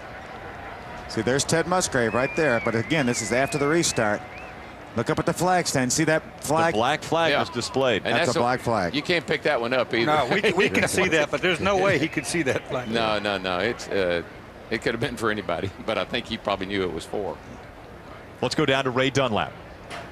Chris Showalter, the crew chief, sits here talking to Travis Kvapil, and here's the story. We still don't know what's going on. What's up with you? You're sitting here and have no idea what's happening. Yeah, this is crazy. I know if that caution wouldn't have came out, we had it in our hands for sure. We were gaining on the 50 and 11 a bunch every lap, and we just needed to finish 2 spots ahead of Ted, and we were going to do that easily. We had a great truck. We put ourselves in a hole from the first corner of the race. I don't know what happened. The 4 and 18 got bumping each other going into turn 1, and I dove to the bottom. I thought I was clear, and just about had a big wreck right away. I thought it was over, but things went our way. The 62 had problems, and the 46 and I and the 75 or the 1 got the race for it, and they say the 1 jumped that last restart. So if that's the case, he should be the last truck on lead lap, man. If that's the case, we'll be champions. Which is worse, getting ready to start this race and getting in there with all those nerves, or still sitting here and not knowing? Well, I don't know. I know we're either first or second, so that's pretty good. We could have came out of here 4th, but the guys did a great job. I mean, we had a great truck all week. Chris Showalter did an awesome job. It was my first time really working with him, just Chris all week, and things really went well for us. We had a good truck all week and made a couple good adjustments in the race, and we were probably one of the fastest trucks out there. Okay, let's talk about the big picture for next year. We got Toyota announcements made today. We know you're going there. How weird will it be for you to say sayonara to the team that won the title for 2 years in a row? Well, I don't know. At least, I didn't get as many victories as this team probably wanted to have, but we completed all but 1 lap all year long, and that was just because we got spun out at Bakersfield. This team's a great team. They had faith in putting me in the championship-winning truck, and I think we pull it off. I don't know. 2 years in a row for Steve Coulter and IWX Motor Freight is pretty cool. How close was the call out there when Brendan got involved in that crash? It looked like you were right about to be in it. Yeah, we were right on top of it. I don't know what was wrong with the 10 truck. He was way up against the wall. I don't know if he had a flat tire or what. I seen him come down off the wall, and I dove to the bottom, and he just clipped the 62 truck in the right rear quarter panel. I mean, you hate it for them guys. I mean, they were doing what they needed to do to win the championship. They came from the back. They had a lot of problems this weekend. Something silly like that took them out of the championship. So them guys did a great job all year long. The Orleans team did a good job. They shouldn't hang their heads by no means. They had a great year. Okay, do me a favor. Sit right there for just a few more minutes, and we'll try to get you some news. Okay. All right, I'm ready. Where you got to go? Nowhere, right? Just some champagne, I hope. Okay, 10-4, guys. If you're just tuning in, you tuned in at the most dramatic point of the entire race, because we still have not determined who the champion is yet. But let's listen in as Ted Musgrave and their radio talk about what they think might have happened. Side running into each other. Bring it to the line there, champ. Bring it to the line, champ.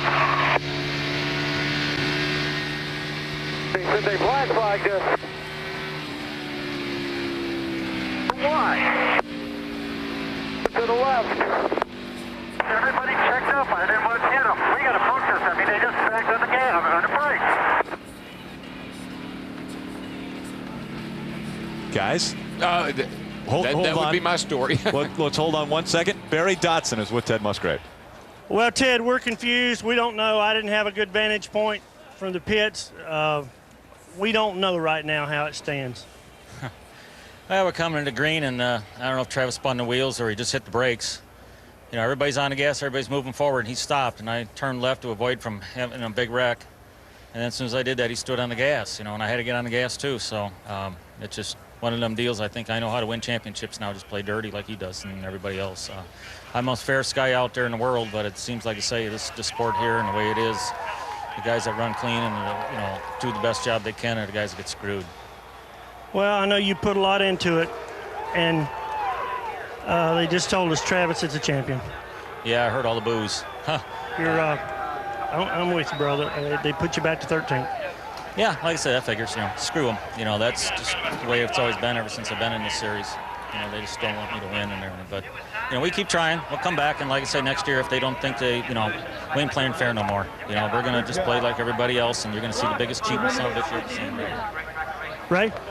Hey, Barry, we got a Wisconsin champion over in Winston Cup, and now we got one in trucks. Congratulations, man. What an amazing deal to come here and finally get the big trophy. Congratulations. This is awesome. This is why right here. This team, Dave Fuge, Steve Coulter, they put a truck under me. that is superior. The crowd's booing, but Ted was desperate. He was desperate. He, you know, green, white, checkered, he had to make up 2 spots on me, and it wasn't going to happen under green flag. I'm just so proud of this team, Chevrolet Silverado, IWX Motor Freight, everybody that supports us. Mark Smith builds great engines. We didn't have a 1-engine problem all year long, and unbelievable. I'm speechless. I thought I was going to see the 11 truck go flying straight to the backwards and let you go forward. What happened there? That didn't happen either. Well, I'm sure Jack was going to help us if it came right down to it, but we were racing the 50 and the 11. We were running them down. We were going to pass them, and that was going to be insurance for us to win the championship. But a couple cautions late in the race kind of spoiled our plans, and I didn't know what was going to happen. And luckily, like I said, Ted was desperate. He had to make up some ground on a green, white, checker deal, and he took a chance. And I guess it probably just didn't pay off for him. Long way from Madison International, isn't it? It sure is. I want to thank everybody back home. Kevin Lash, Bruce Miller, guys that really helped me out in my racing career, bought me tires, paid for my engines, bought chassis parts, Jim Pearson, Butch Hansen, everybody that's helped me out, them guys, this is for you. This is the only way I can pay you back. Okay, congratulations. Travis Kvapil is the champion 2 years in a row, and IWX truck sits here at the champion stage. You know, the thing that was interesting to me is he sat in that truck, Travis. He wasn't, you know, well, we'll finish first or we'll finish second. He wasn't out jumping up and down, ranting and raving about, well, Ted Musgrave did it. He kept his cool. Mark of a true champion. I was going to say, if he said he was speechless, he was the only one that was speechless. Oh, yeah. Maybe for good reason. An amazing thing's going to happen. Travis Kvapil just won the championship, and yet he won't get that #1 garage stall when he goes to the racetrack next year, because it'll goes to the owner. Travis is coming out. He's the champion. We got it. Our 2003 champion, Travis Kvapil in the IWX Chevrolet.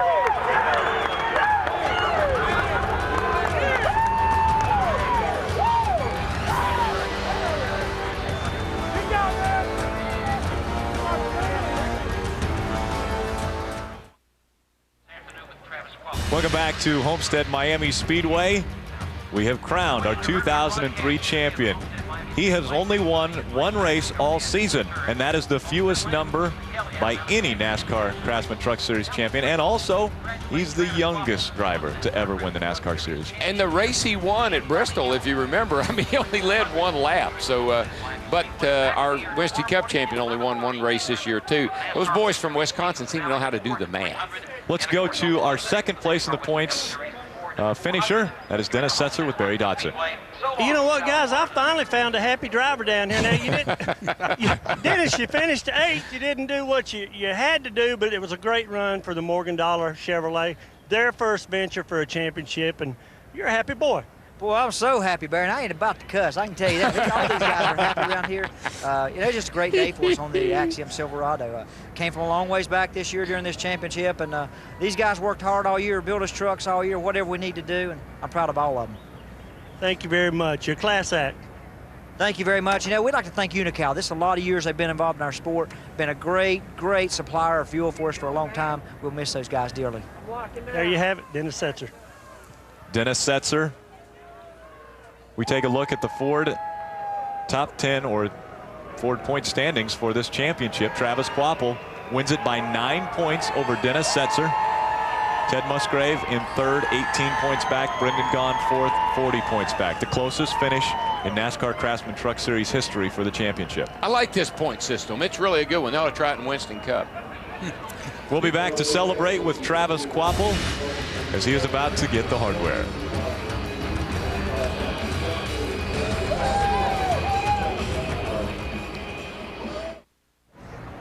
Let's head down to the giant Craftsman toolbox for the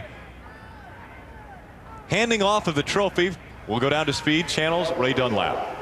Well, thank you, Rick. Championship weekend here at Homestead certainly lived up to its expectations, and with me right now is Motorsports Marketing Manager Teray Claiborne. Teray, an incredible weekend, and I know you've got a nice presentation here for our champ. It's been a great season, a great series, and on behalf of Craftsman, Travis, I want to present you with the 2003 NASCAR Craftsman Truck Series Championship Trophy. Congratulations to you and the IBWF team.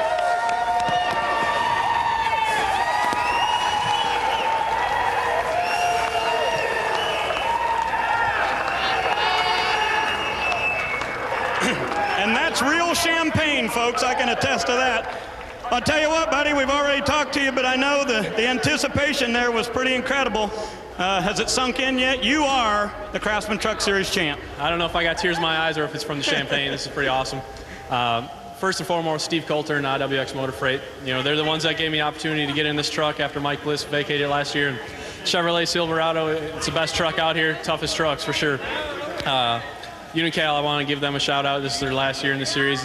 They've done a great thing for NASCAR, helping supporting all 3 NASCAR divisions, and this is awesome. Look at these guys back here. What are you going to do to celebrate? I don't know. I guess I haven't put any much thought or time into it, but I'm going to have to write an acceptance speech for the banquet tomorrow night. All right, where's Jennifer at? She up here?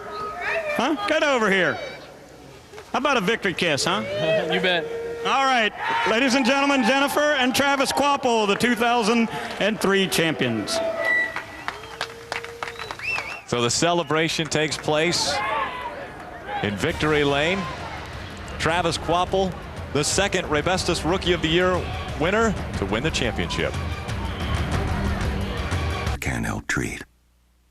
And? Visit adultadd.com. Take a simple test and talk to your doctor about adult ADD and take control.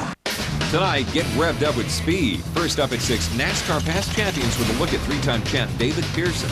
At 7, Winston Cup previews and predictions from Michael and the guys. Trackside at Homestead. And at 10, Rush Hour on Dirt. All this tonight, only on Speed.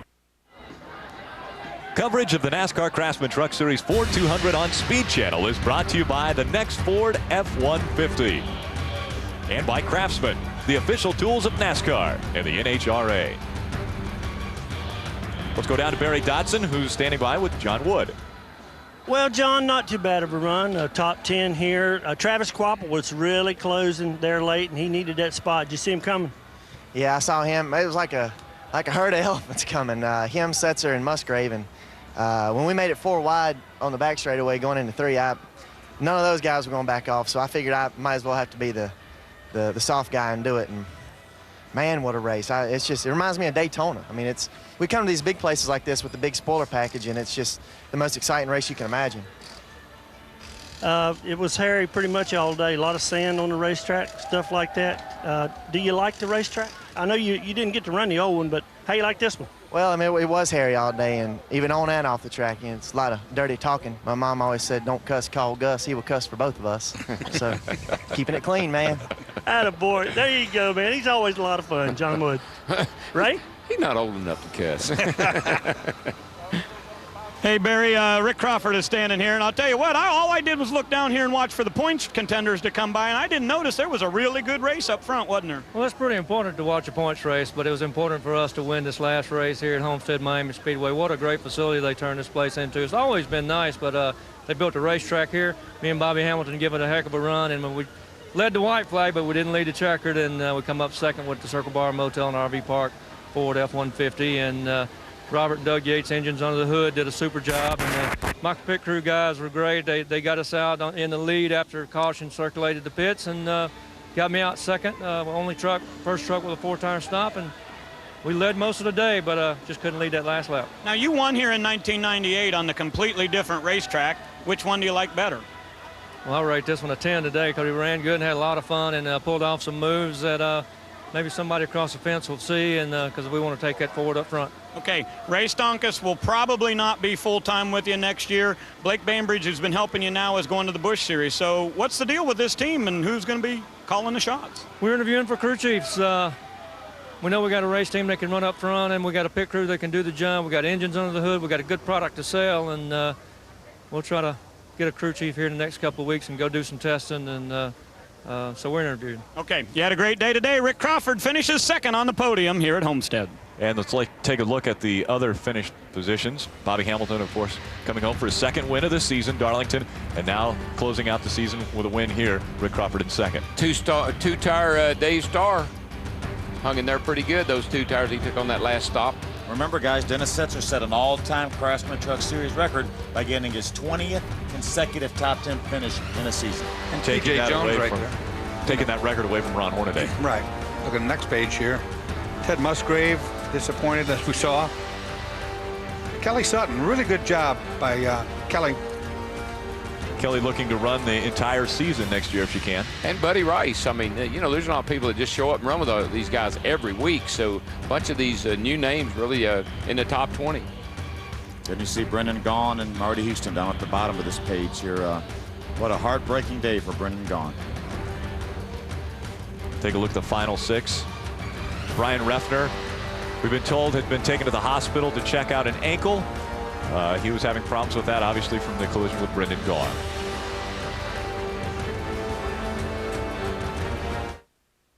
Everybody has a project. Panels coverage of the NASCAR Craftsman Truck Series post-race show is presented by Craftsman. An extremely emotional race for a lot of different teams. Brendan Gaughan, probably the most emotional. While in 5th place, Marty Houston getting into the side of him. He slides down the front stretch, and then a big collision with Brian Reffner. And he got himself where he needed to be. Started in the rear, you know, with some engine problems, got himself in the top 5, and then that happened. And, well, that's a huge lick right there. I hope Reffner's okay. We know Brendan is, and I hope that Reffner's okay. Acknowledging the fans. The fans were cheering for Brendan. See Ted Musgrave. This is, you see the black flag up top of your screen and the white flag. Green, white, and black, Phil. Yeah, this is when he comes to the line. This is NASCAR's rule, I think, is they deem if you're in the process of passing somebody, you're not allowed to do that. And that's what they deemed that Ted obviously went ahead and completed the pass on Dennis Hutchins. And oh, by the way, Bobby Hamilton did win the race. Yeah. And $10,000 for being the pole man. Yeah, here's the way they explained it at Texas. He intended to make that pass. Your 2003 champion, Travis Kvapil, with the hardware. Celebration continuing for the IWX team. Travis Kvapil enjoying the chance to be in front of the trophy.